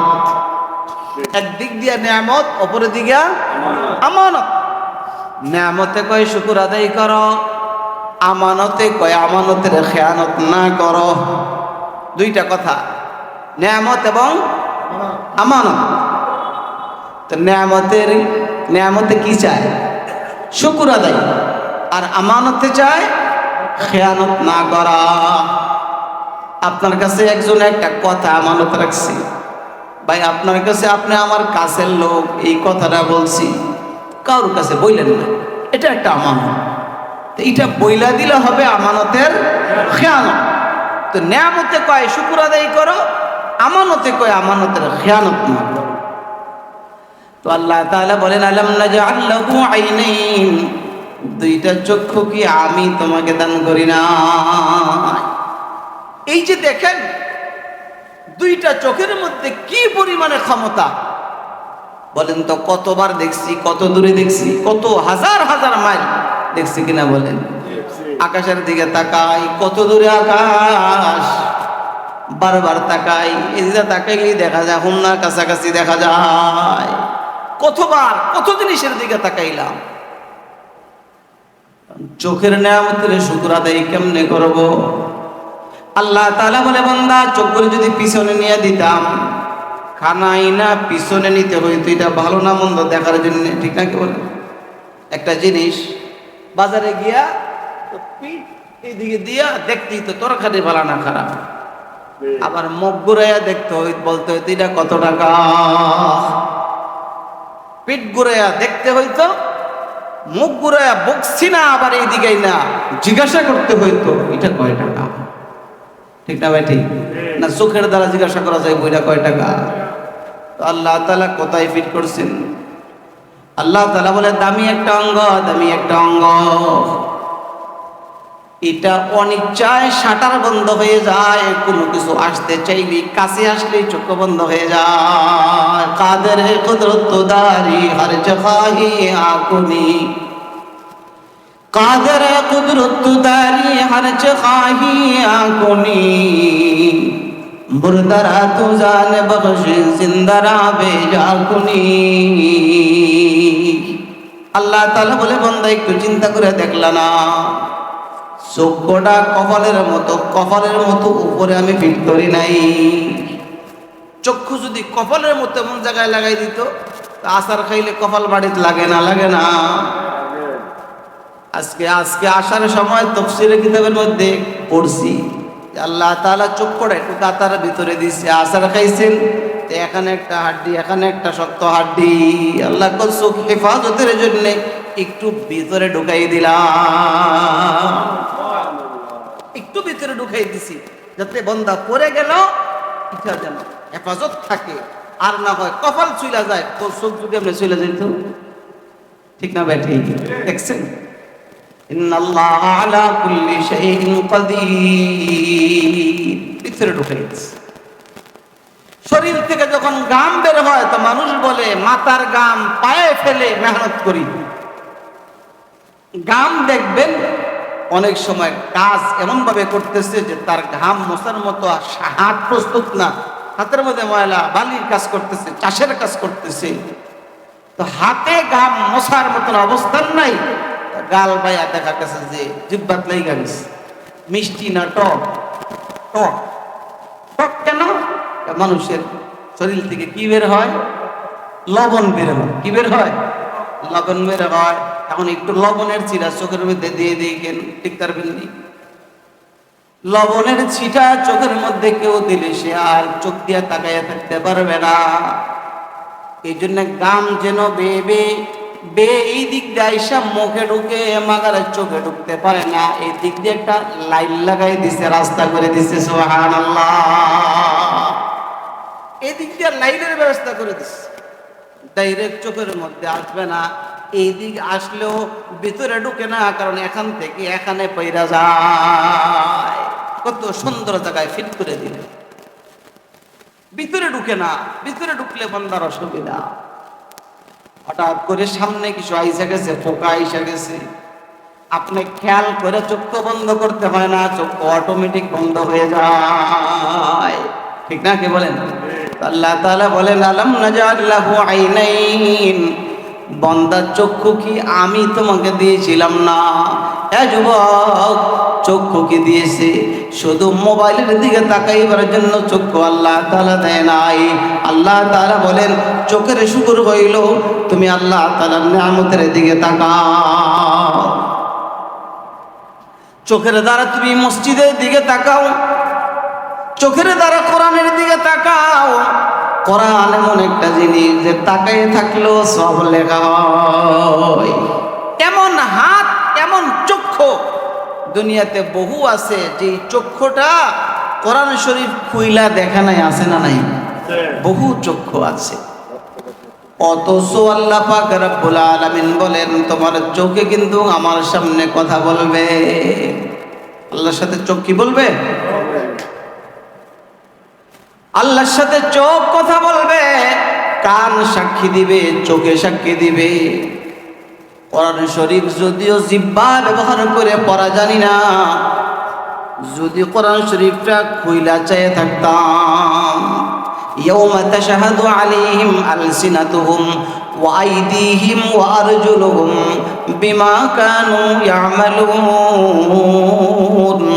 আল্লাহ তাআলা বলেন তোমার চামড়া পর্যন্ত আমি আল্লাহর আদালতে আমার সাথে কথা বলবে। চোখ দিয়ে যদি শুধু কোরআন পড়তে জানি না, মসজিদের মধ্যে আগে যায় শুধু কোরআন শরীফটা খুইলা চাইয়া থাকতাম, আল্লাহ বলেন তোমার হাতের সঙ্গে আমার কথা হবে, কথা হবে। আল-ইয়াওমা নাখতিমু আলা আফওয়াহিহিম ওয়া তুকাল্লিমুনা আইদিহিম ওয়া তাশহাদু আরজুলুহুম বিমা কানু ইয়াকসিবুন। গুনাহগারকে ময়দানে হাসরে বলবে গুনাহ করেছিলা কেন? কবে একটা গুনাহ করি নাই। আল্লাহ বলেন তখন তোমার জবানটা বন্ধ করে দিব, কথা বলতে পারবা না। তোমার হাতের সাথে কথা বলবো, তুকাল্লিমুনা আইদিহিম, আল্লাহ বলেন তাদের হাতের সঙ্গে কথা বলবো। এখন হাতের মধ্যে যদি কোরআন শরীফ থাকে, কোরআন শরীফ থাকে, যতক্ষণ কোরআন শরীফ থাকে ততক্ষণ কোরআনে বলবে আল্লাহ। জিহ্বায় যদিও সাক্ষী না দিতে পারে, হাতে বলবে আমার দ্বারা তোমার বান্দা কোরআন শরীফ ধরেছিল। দললে লাভ আছে না নাই? চোখে বলবে আল্লাহ, জবানে যদিও পড়তে জানে নাই, আমি চোখের দ্বারা বান্দা কোরআনের দিকে চাইছিল, তাকাইছিল। রে মালিক, আমি সাক্ষী হয়ে গেলাম, যেই চোখের দ্বারা তোমার কোরআনের দিকে তাকাইছি, এই চোখগুলি তুমি জাহান্নামের আগুনের মধ্যে ছেড়ে দিও না। আল্লাহ তাআলা বলে বান্দা, আলাম নাজআল লাহু আইনাইন, আমি কি তোমাকে দুইটা চক্ষু দান করেছিলাম না? কোন দিকে তাকাইলা? ওয়ালিসানার, ছোট্ট একটা অঙ্গ, ছোট্ট একটা অঙ্গ, যার নাম জিহ্বা। যার নাম কি বলেন? জিহ্বা। বড় দামি একটা অঙ্গ। এই জন্য দামি হওয়ার কারণে আল্লাহ তাআলা এতরে ভিতরে রেখে দিয়েছেন। দামি যেই জিনিস যত দামি হবে তত জায়গার স্থান হবে ভিতরে, ঠিক না? কি বলেন? ব্যাংকে যান, চেয়ার টেবিল অফিস আদালতের মধ্যে যা আসবাব আছে সবগুলো বাহিরে দেখবেন। সুন্দর একটা রুমের ভিতরে একটা যেটা দেখা যায় না, সুন্দর বড় সিন্ধুক আছে, এটার ভিতরে কেউ চাইতে দেয় না। দেয়? এটার ভিতরে কি আছে? টাকা আছে। এটা বাহিরে রাখে না, কই এটা ভিতরে। ভিতরে কেন? কই টাকাগুলো বড় দামি। জিহ্বা বড় দামি একটা অঙ্গ, বড় দামি একটা অঙ্গ। এই অঙ্গ আল্লাহকে আল্লাহ বলা হয়, বড় দামি এক অঙ্গ। নবী আলাইহিস সালাতু ওয়াস সালাম বলেন, এই জিহ্বাটা বান্দা পড়ে লা ইলাহা ইল্লাল্লাহ, লা ইলাহা ইল্লাল্লাহ। ছোট্ট একটা অঙ্গ। হযরতে দাহিয়াতুল কলবি রাদিয়াল্লাহু তাআলা আনহু নবীজির কাছে যখন আয়াত নাযিল হইল, ওয়াইজাল মাউউদাতু সুইলাত বিআইয়ি যামবিন কুতিলাত, যারা দুনিয়াতে মানুষ হত্যা করছে আল্লাহ তাআলা তাদেরকে জিজ্ঞাসা করবে। এই আয়াত শোনার পরে উনি অস্থির হয়ে গেছে। পয়গম্বর বলে, দাহিয়া কেন কাঁদো? ইয়া রাসূলুল্লাহ, এমন অপরাধ আমি করে ফেলেছি, আমার ক্ষমা নাই।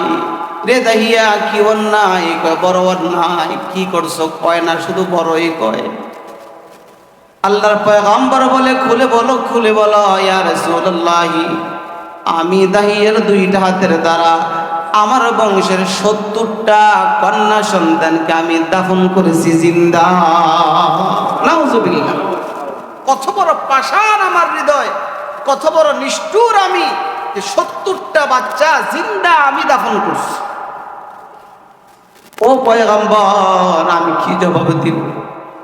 নবী আলাইহিস সালাতু ওয়াস সালাম বলে, দাহিয়া, এই 70টা বাচ্চা জিন্দা দাফন করার পর তুমি পড়ো লা ইলাহা ইল্লাল্লাহ, লা ইলাহা ইল্লাল্লাহ মুহাম্মাদুর রাসূলুল্লাহ। এরে দাহিয়া, এই জিহ্বাটা এত বড় দামি, এত বড় দামি। 70টা বাচ্চা জিন্দা দাফন করার পরও লা ইলাহা ইল্লাল্লাহ জিহ্বা নারা দিয়ে পড়ছো, আল্লাহ তাআলার সাথে সাথে জিন্দেগির পিছনের সবগুলো গুনাহ মাফ করে দিয়েছে। তাহলে কোন অঙ্গের দ্বারাতে পারলাম? লিসান।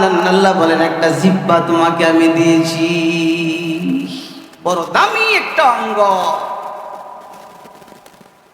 ওয়ালিসানাত ওয়াশাফাতাইন, এই যে একটা অঙ্গের দ্বারাতে কত দামি হয়ে যায় মানুষ, কত দামি হয়ে যায়।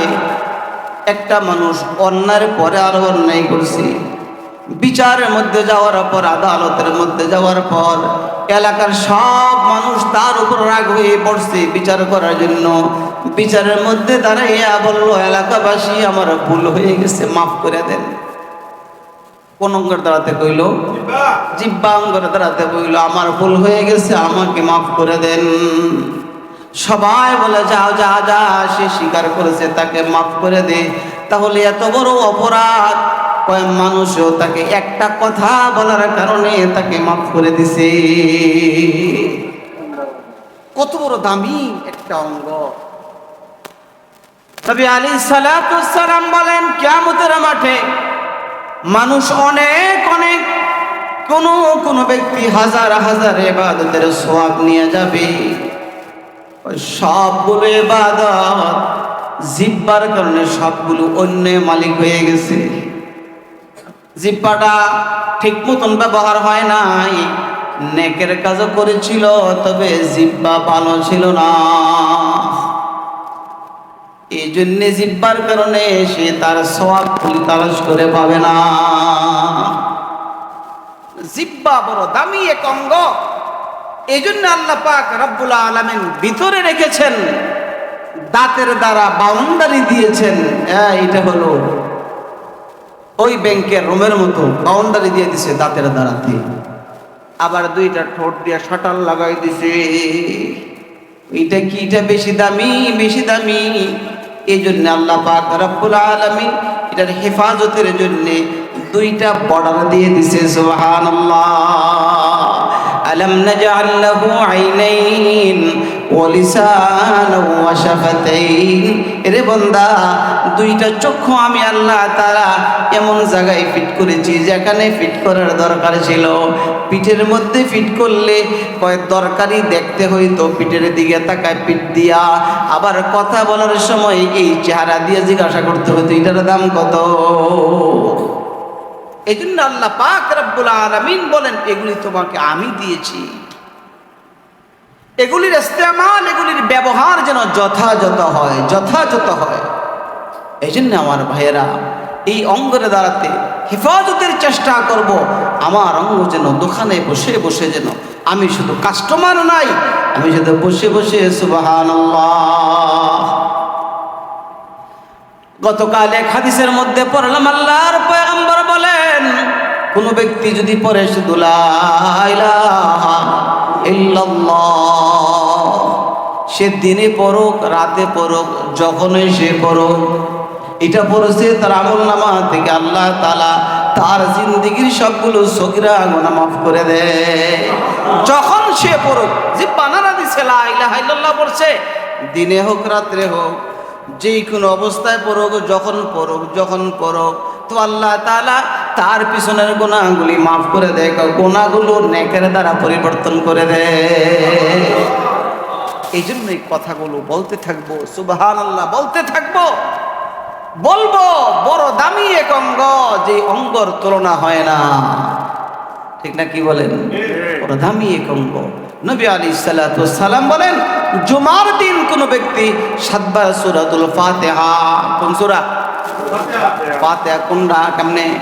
আলহামদুলিল্লাহি রাব্বিল আলামিন পড়লাম, আলহামদুলিল্লাহি রাব্বিল আলামিন আর রহমানির রহিম মালিকি ইয়াউমিদ্দিন ইয়্যাকা না'বুদু ওয়া ইয়্যাকা নাস্তাঈন ইহদিনাস সিরাতাল মুস্তাকিম সিরাতাল লাযীনা আন'আমতা আলাইহিম গায়রিল মাগদুবি আলাইহিম ওয়ালাদ-দাল্লিন আমিন। আল্লাহর পয়গম্বরের ঘরে বসে কসম করে কই, যারা জিহ্বা নাড়া দিয়ে পড়ছে, পড়া শেষ আমলনামার মধ্যে প্রত্যেকের 20 পারা কোরআন তেলাওয়াতের সওয়াব লেখা হয়েছে। 20 পারা কোরআন তেলাওয়াতের সওয়াব লেখা হয়েছে। হইছে কেমনে বললাম? আল্লাহ তাআলার আয়াতের মধ্যে বলেন না, ইয ইয়াতালাক্কাল মুতালাক্কিয়ানি আনিল ইয়ামিনি ওয়া আনিশ শিমালি কাঈদ মা ইয়ালফিজু মিন কাওলিন ইল্লা লাদাইহি রাকীবুন আতীদ। আমার আপনার জবানের বলা শেষ, ফেরেশতার লেখা শেষ। এই জন্য কিয়ামতের মাঠে যারা কোরআন দেখে দেখে পড়তে পারে নাই, সবাই এমনি পড়ছে, তারাও ময়দানে হাসরে কোরআন পড়নেওয়ালার সঙ্গে যেয়ে দাঁড়াই যাবে। কোরআন দেখে দেখে পড়তে পারছে না, কিন্তু বন্দাতে এমনি পড়ছে। যেন শোয়ার সময়, বিশেষ করে যুবক যারা শোয়ার সময় মোবাইল দেখতে দেখতে ঘুমাবো না। আল্লাহ না করুক মোবাইল চাওয়া অবস্থায় যদি আমার জিন্দগির শেষ ঘুমটা হয়ে যায়, কতক্ষণ মোবাইল দেখলাম আর ঘুমাইসা গেল, এই ঘুমের মধ্যে আজরাইল চলে আসলে, আল্লাহ না করুক মৌতরা যদি এমন হয়, তাহলে জাহান্নামী। কারণ জিন্দগির শেষ কর্ম ছিল আমার গুনাহ। আর শুয়ে পড়লাম, শোয়ার সময় আমি মনে মনে পড়তেছি সুবহানাল্লাহ, আলহামদুলিল্লাহ, আল্লাহু আকবার, অথবা আলহামদু সূরা, কুল হুয়াল্লাহ সূরা, আস্তে আস্তে আস্তে আস্তে পড়তেছি। হঠাৎ করে ঘুম এসে গেছি। কোন সময় ঘুম আসছে জানি না। এই অবস্থায় যদি আজরাইল এসে যায়, তাহলে সে জান্নাতি। কারণ জিন্দেগির শেষ কর্ম ছিল ভালো। নবী আলাইহিস সালাতু ওয়াস সালাম এক হাদিসে বলেন, মান কানা আখিরু কালামিহি লা ইলাহা ইল্লাল্লাহ দাখালাল জান্নাহ। যার জিন্দেগির শেষ কথা হবে লা ইলাহা ইল্লাল্লাহ, তো বিনা হিসাবে সে জান্নাতি। এই জন্যে ঘুমের সময় এগুলি করব না। কয়েকবার পড়লাম, ঘুম এসে গেছে, তো আয়াতের মধ্যে তো একটু আগে আয়াত তেলাওয়াত করেছি, জিহ্বা লড়লে ফেরেশতা লিখে, তো ঘুম আসলে আর জিহ্বা নড়েনি, জিহ্বা বন্ধ হয়ে গেছে। ফেরেশতা খাতা কলম গুছাই ফেলে। আল্লাহ কয়, কি ব্যাপার, গুছাইলে কেন? আল্লাহ জিহ্বা আর লড়ে না, আমি আর লিখি না। আল্লাহ তাআলা বলে, বান্দাকে ঘুম তো তার দুনিয়ার কোন মানুষ তার উপর চাপায় নাই, আমার বান্দার উপর ঘুম আমি চাপাইছি আরামের জন্যে। রাত দিয়েছি আরামের জন্যে, ঘুম দিয়েছি বান্দার শারীরিক আরামের জন্যে। আমার বান্দা না ঘুমাইলে পড়তেই থাকতো। এ ফেরেশতা, ফজর পর্যন্ত বঞ্জা যতক্ষণ ঘুম থেকে না উঠবে ততক্ষণ পড়তেই আছে, এমন হিসাব করে তুমি সব লিখতেই থাকো। বান্দার জিহ্বা ঘুমাইছে, তুমি মাগার ঘুমাইতে পারবে না, তুমি লিখতেই থাকো। সকাল পর্যন্ত বৈশা বৈশা পড়লে যে সওয়াব পাইতেন, পইরা পইরা 2-4 বার পড়ার কারণে ঘুম এসে গেছে, সেই সওয়াব পেয়ে গেলে। বান্দাকে বড় মোহাব্বত তিনি করেন, তাকে জান্নাত দেওয়ার জন্য তিনি প্রস্তুত। বলে, তুমি আমাকে ডাক দাও, যখন ডাকো তখনই আমি সাড়া দিই। এই জন্যে জিহ্বার ব্যবহার যেন আমাদের সুন্দর হয়ে যায়। নবী আলী ছোট ছোট দোয়া, এই যে আমি আপনাদেরকে পড়াইছি, আমার সাথে পড়েন, বিসমিল্লাহ পড়ছেন না? ছোট্ট কে না জানে, একবার যদি কেউ বিসমিল্লাহ পড়ে, লিখতে 19টা হরফ। কয়টা? এক একটা হরফের বিনিময়ে পড়ছেন বিসমিল্লাহর প্রথমে বার পড়েছেন, এই বাটা উচ্চারণ হওয়ার সাথে সাথে আমুল্লামার মধ্যে 4000 নেক দেওয়া হয়। পুরা বিসমিল্লাহ তাফসীরের কিতাবে লিখে, পুরা বিসমিল্লাহ যে পড়বে তার আমল নামায় 76000 সওয়াব দেওয়া হয়। একবার পড়লে প্রতি হরফে 4000 করে যদি হয়, তো 19টা হরফ লাগে, কয় হাজার হয়? 19টা হরফে যদি 4000 করে হয়, কত হাজার হয়? 76000 সওয়াব দেওয়া হয়। আল্লাহর রাসূল বলেন, মাগরিবের পরে যদি আমার কোনো উম্মত গুনে গুনে 19 বার বিসমিল্লাহির রহমানির রহিম পড়ে, ছোট্ট আমল 19 বার কেউ পড়ে, তো ফজরের আগে যদি সে ইন্তেকাল হয়ে যায়, জাহান্নাম নিয়ন্ত্রণ করে 19 জন ফেরেশতা। কয়জন? 19 জন ফেরেশতা জাহান্নাম নিয়ন্ত্রণ করে। তো যে ব্যক্তি মাগরিবের পরে 19 বার পড়বে, ফজরের আগে যদি ইন্তেকাল হয়ে যায়, আল্লাহ তাআলা তাকে বলবে, মাগরিবের পরে 19 বার বিসমিল্লাহ পড়ছে, 19 ফেরেশতা আমার বান্দাকে জাহান্নামে আযাব দিতে পারবে না। কে করতে পারবে না? আবার ফজরের পরে যদি আল্লাহর কোনো বান্দা 19 বার পড়ে, সূর্য ডোবার আগ পর্যন্ত যদি ইন্তেকাল হয়ে যায়, জাহান্নামের ফেরেশতা আযাব দিতে পারবে না। একটু শুধু চেষ্টা করলেই মনে আইসা যাইব, মান তরিকে সাইমি আরম্ভ যা, মান তরিকে সায়েমি আরম্ভ যা ওয়াল্লাইসা লিল ইনসানি ইল্লা মা সাআ। আল্লাহ বলে বান্দা একটু চেষ্টা করো, মনে করার জন্য 2-4 দিন কষ্টই হবে। এ বান্দা করার চেষ্টা করো, আমি আল্লাহ তাআলা তোমাকে মনে করাই দেব। তুমি একটু চেষ্টা করো, মনে আমি করাই দেওয়ার দায়িত্ব আমার। এই জন্য তালাশ করে করে এই জিহ্বার দ্বারা একটু যদি খালি আমলটা করতে পারি, আল্লাহ তাআলা মুসলমানের জন্য জাহান্নাম বানাই নাই। যিনি ইবাদত করলে পরে দেখেন যেই ফেরেশতাকে নেক লেখার জন্য দায়িত্ব দিয়েছেন, এই ফেরেশতা 1 থেকে 9 পর্যন্ত সংখ্যা ওই জানে না। কমপক্ষে বান্দার আমল নামায় প্রতি 1-এ 10 দিতে হবে। 1 থেকে 10 পর্যন্ত 9 পর্যন্ত সংখ্যাই জানা নাই। আর যিনি গোনা লেখে ডাইরেক্ট 10 গোনা লেখার অধিকার নাই। তুমি একটা করলে বাড়াইতে হইব, সময় দিতে হইব। তওবা করলে লেখার দরকার নাই। বান্দা তওবা যদি না করে তাহলে একটার বিনিময়ে একটা লিখতে হইব। কত বড় দয়ালু আল্লাহ। এই জন্য আমরা এই জিহ্বা খরচ করব নেকের দিকে। পা দিয়ে হেঁটে হেঁটে যাচ্ছি তো পাকে সাক্ষী বানাইলাম, পা সাক্ষী বানাইলাম। বলতে পড়তে যদি বাজারে যাই সুবহানাল্লাহ আলহামদুলিল্লাহ, যে জমিনের মধ্যে পা রাইখা সুবহানাল্লাহ বললাম, এই জমিনের এরিয়া আমার জন্য জান্নাতের আল্লাহর আদালতে সাক্ষী হবে। আমার মধ্যে দাঁড়াইয়া তোমার বান্দা বলছিল তুমি বড় পবিত্র।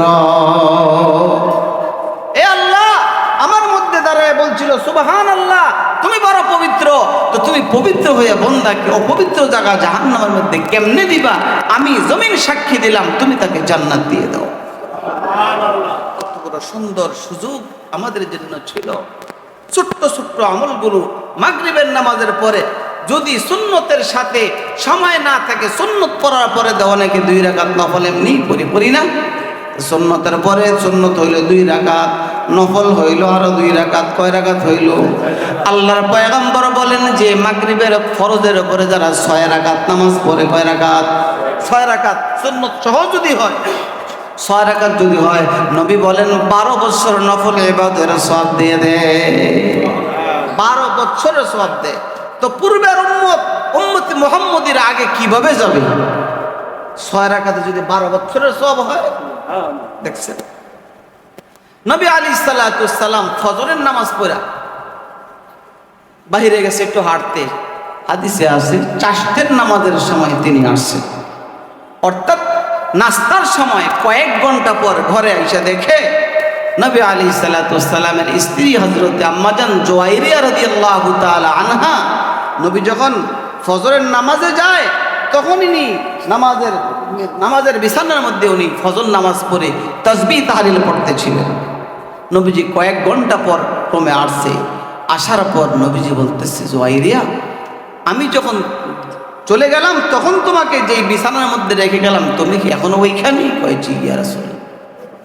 এরে জুয়াইরিয়া এতক্ষণ জিকির আজকার করছো? কয় হ্যাঁ। আল্লাহর পয়গম্বর বলেন, জুয়াইরিয়া তুমি কয়েক ঘন্টা ইবাদত করছো, আমি ছোট একটা দোয়া তোমাকে শিখাই দিই।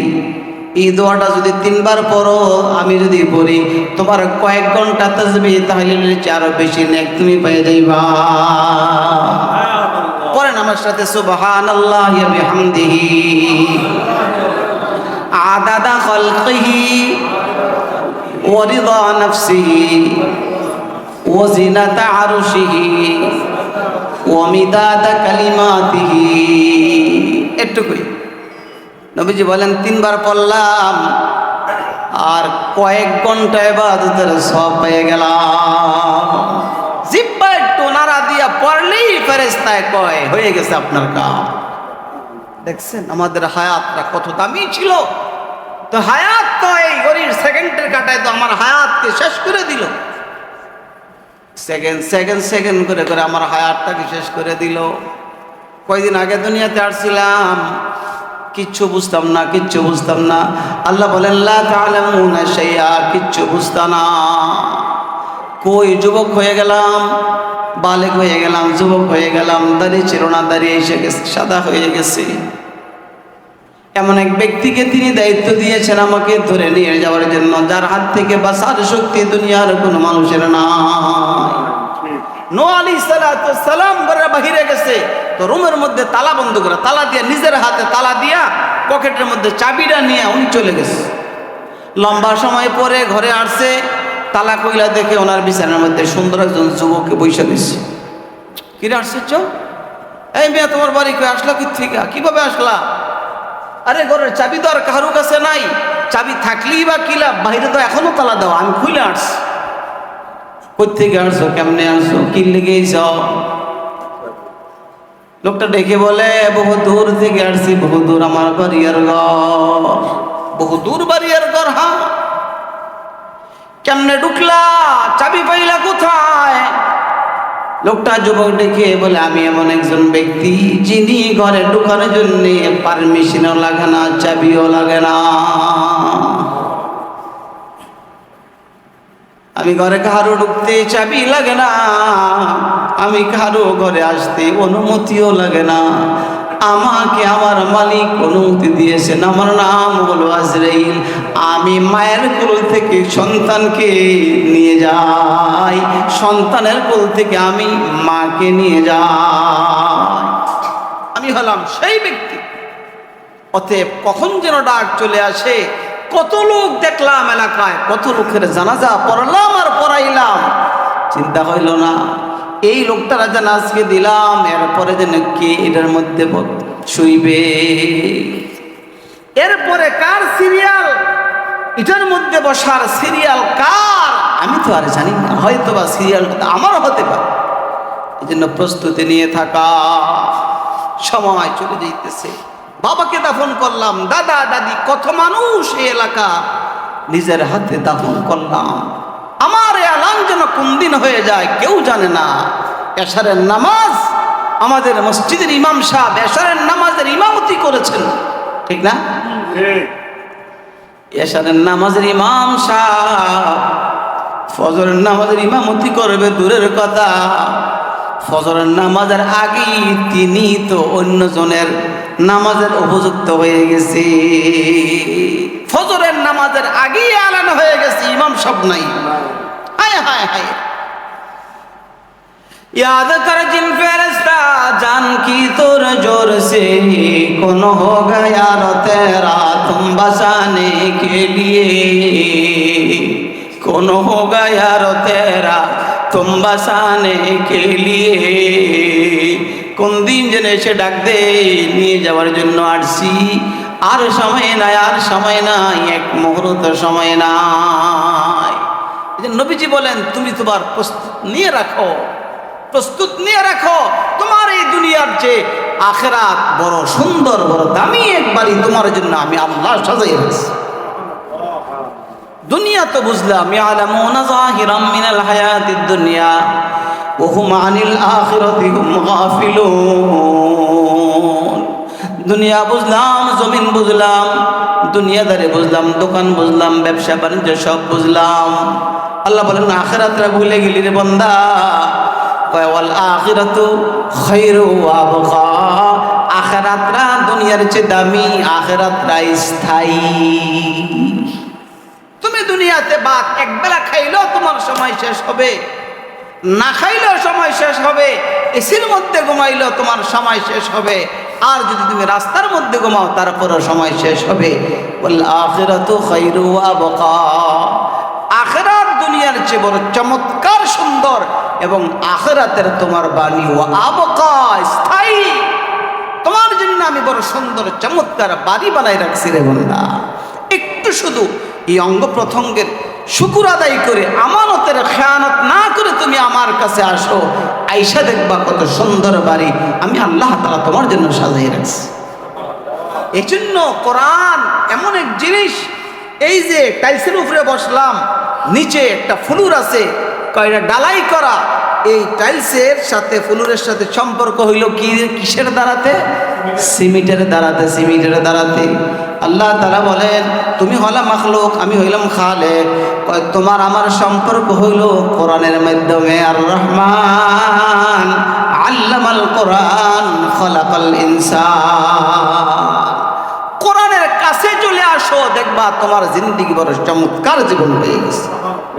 এই জন্য কোরআন পড়তে না জানলেও অপরাধ তো হয়েই গেছে, পড়তে জানি নাই, এই জন্য আফসোস তো হবেই। কোরআন শরীফ হাতের মধ্যে নেন, বুকের মধ্যে লাগান, গালের মধ্যে চুমা দেন, আপনার ঠোঁট সাক্ষী হবে।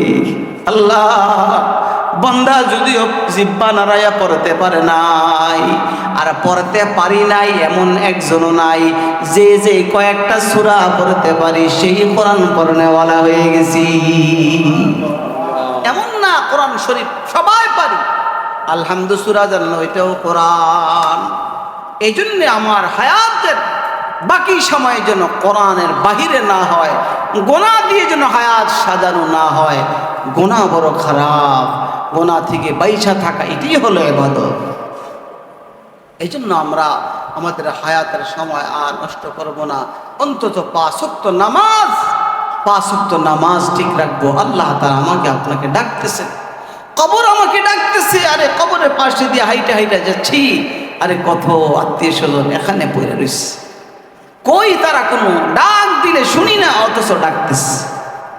আল্লাহর পয়গম্বর বলেন কবরওয়ালারা কেমন অসহায়। একটা জাহাজ ডুইবা গেল সাগরের মধ্যে জাহাজ ডুইবা গেছে, মানুষ ধরার জন্য কোনো কিছু পায় না, যেমন অসহায় আল্লাহর পয়গম্বর বলেন কবরওয়ালারা এর চেয়ে বেশি অসহায়। সাগরের কিনারা দেখে না, মৌত তার জন্য নিশ্চিত। মানুষ যেমন এমন অসহায় হয়ে যায়, কবরওয়ালা এর চেয়ে বেশি অসহায়। এই জন্যে কবরের এই ছোট্ট বাড়িকে সাজাইবার সুযোগ চলে যাইতেছে, সুযোগ হাতছাড়া হয়ে যাচ্ছে। আল্লাহ তাআলার কাছে পিছনের জন্য যদি তওবা ইস্তেগফার করি, আল্লাহ তাআলা ওয়াদা দিয়েছেন আমি তোমাকে মাফ করে দেব। আরে সন্তান যখন আব্বার কাছে ক্ষমা চায়, তো আব্বা আম্মা তো তাকে মাফ না দিয়ে পারে না কি বলেন? এমন নিষ্ঠুর পিতা কয়জনের মধ্যে একজন হবে যে সন্তান কান্নাকাটির পরও বাপ মা মাফ দেয় না? এমন কেউ নাই।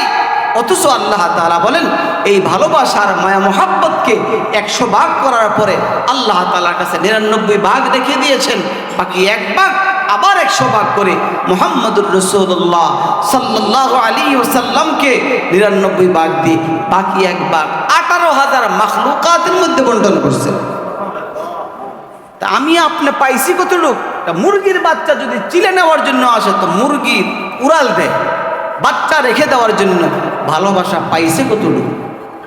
গরুর বাচ্চা, আপনি গরুর বাচ্চাকে আগে আগে ধরে নেন, দেখবেন যে গরু পিছনে পিছনে ছুটছে বাচ্চার ভালোবাসায়।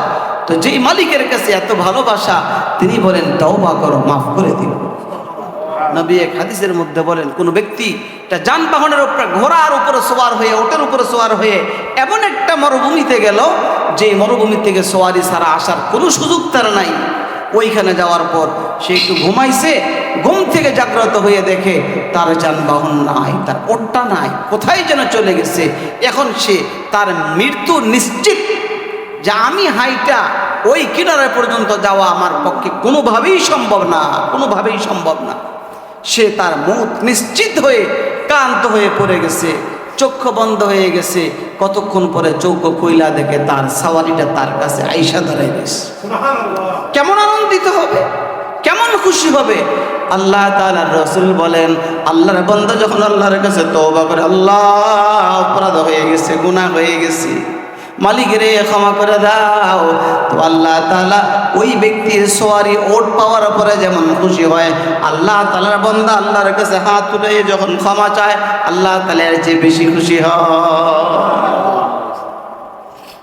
আল্লাহ তাআলা আবার এক আয়াতে রাগ হয়ে বলেন, আমার কথা যারা মানবা না, আমার জমিন ছেড়ে দাও। ইয়া মা'শারাল জিন্নি ওয়াল ইনস ইন ইসতাতাতুম আন তানফুযু মিন আক্তারিস সামাওয়াতি ওয়াল আরদ, আমার আসমান জমিনের দখল ছেড়ে দাও।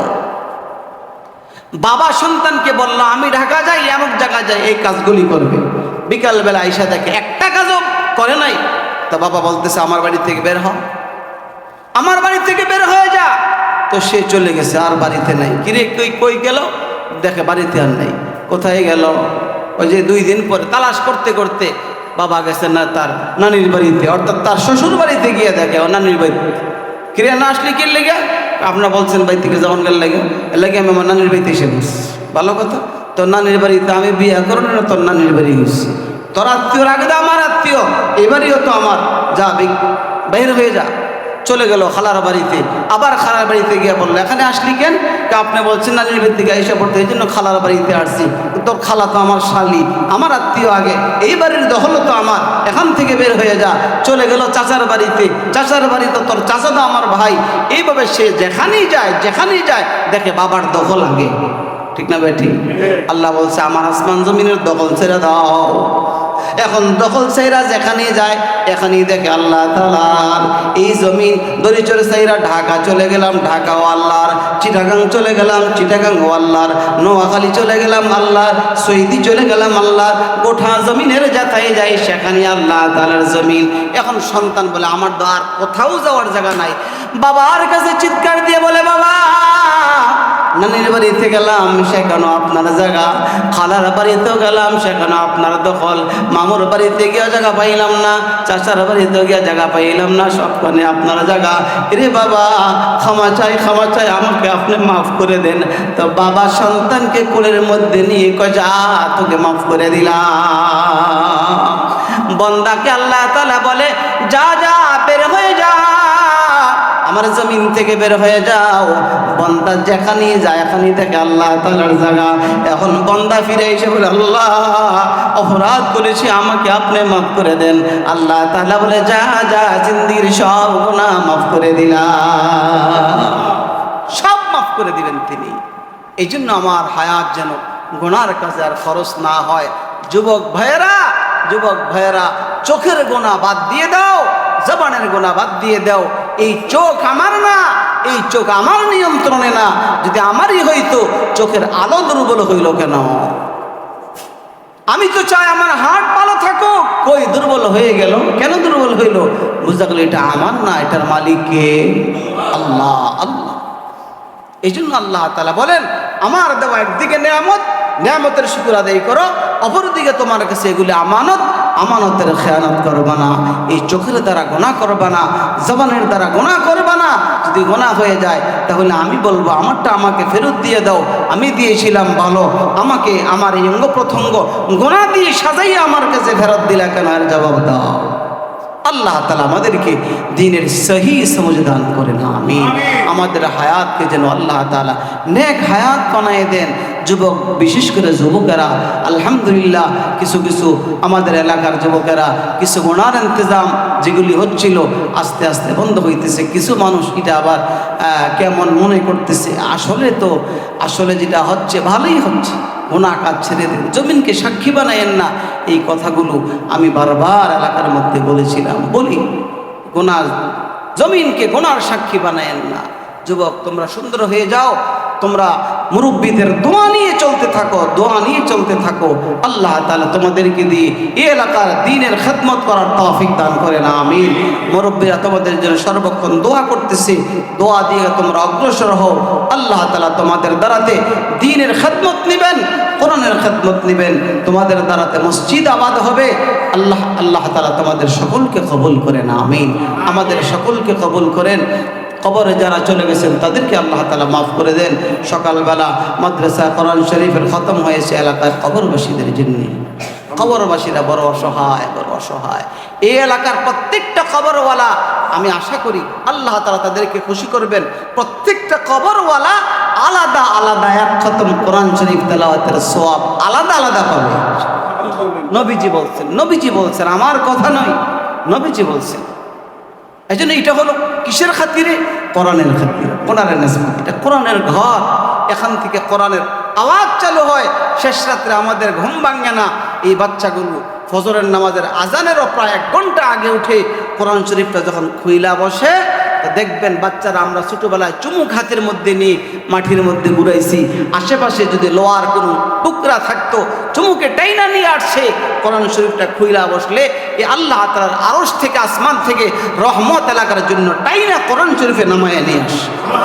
আর সেই রহমতের দ্বারাতে আমরা দুনিয়াতে বাইচা আছি, আমরা চলতেছি সেই কোরআনের রহমতের দ্বারাতে। নিজের বাহাদুরির দ্বারাতে আমরা চলতে পারি না। বাহাদুরি জমিনের মধ্যে চলবে না, এটা আল্লাহ তাআলার রাজত্ব। এজন্য আমরা কোরআনের সঙ্গে সম্পর্ক রাখবো, মাদ্রাসাকে মহব্বত করব। যাওয়ার সময় অন্তত যদি এটা বলি, এটা আমার নবীর বাড়ি। এটা আমার কার বাড়ি? এটা আমার নবীর বাড়ি। আমার দিলে সাক্ষী দেয়, তার আমলনামার মধ্যে আল্লাহ তাআলা নেক লিখে দিবে। নবীর সাথে তার হাসরে হাতে হাতে নবীর হাতে হাউজে কাউসারের পানি পান করাইবে দিবে আল্লাহ তাআলা। এটা আমার নবীর বাড়ি, আমার গ্রামে নবীর বাড়ি আছে। এটাকে যদি কেউ মহব্বত করে, এজন্য দৃষ্টি করব, এটা আমার নবীর বাড়ি, এটা আমার আল্লাহ তাআলার বাড়ি। মসজিদ আমার আল্লাহ তাআলার বাড়ি, আমার এটা হলো আমার নবীর বাড়ি। এই চোখের হক আদায় করবো এগুলির দ্বারা। আল্লাহ তাআলা তৌফিক দান করেন, আমিন। সকলে সকলকে ক্ষমা করে দেওয়া, সকলে সকলকে মাফ করে দেওয়া। নবীজি এক সাহাবী বলতেছে যে দেখো, এই যে জান্নাতি সাহাবী যদি কেউ দেখতে চাও তো তাকে দেখো, সে জান্নাতি। সুবহানাল্লাহ। 3 দিন এই কথা বলছে। আরে কি রে সাহাবীকে কি কাজ করেন আপনি? আর নবী দেখা আপনি জান্নাতি দেখলে আপনাকে দেখাইবার জন্য। তো উনি কয়েকটার মধ্যে একটা বলছে, রাতে যখন শুই তো সকলকে মাফ করে দিয়ে ঘুমাই। আমার ভিতরে কোনো আপত্তি, কাহার উপর কোনো অভিযোগ থাকে না, আমি সকলকে মাফ করে দিই। আল্লাহ তাআলা আমাদের এই গুণে গুণান্বিত হওয়ার তৌফিক দান করেন, আমিন। মাদ্রাসার জন্য সকলে আমরা দিল থেকে দোয়া করব। আমরা দুনিয়া থাকবো না, কোরআন শরীফের আওয়াজ, তেলাওয়াতের আওয়াজ যেন আমাদের কবরের মধ্যে চলে যায়। আমরা যদি একে মহাব্বত করি, কবরে চলে যাব, এরা সওয়াব আমরা অটোমেটিক পাইতে থাকবো। আল্লাহ তাআলা কবুল আর মঞ্জুর করেন, আমিন। সুবহানাকাল্লাহুম্মা বিহামদিকা আশহাদু আল লা ইলাহা ইল্লা আনতা আস্তাগফিরুকা ওয়া আতুবু ইলাইক। দোয়া হয়ে যাবে।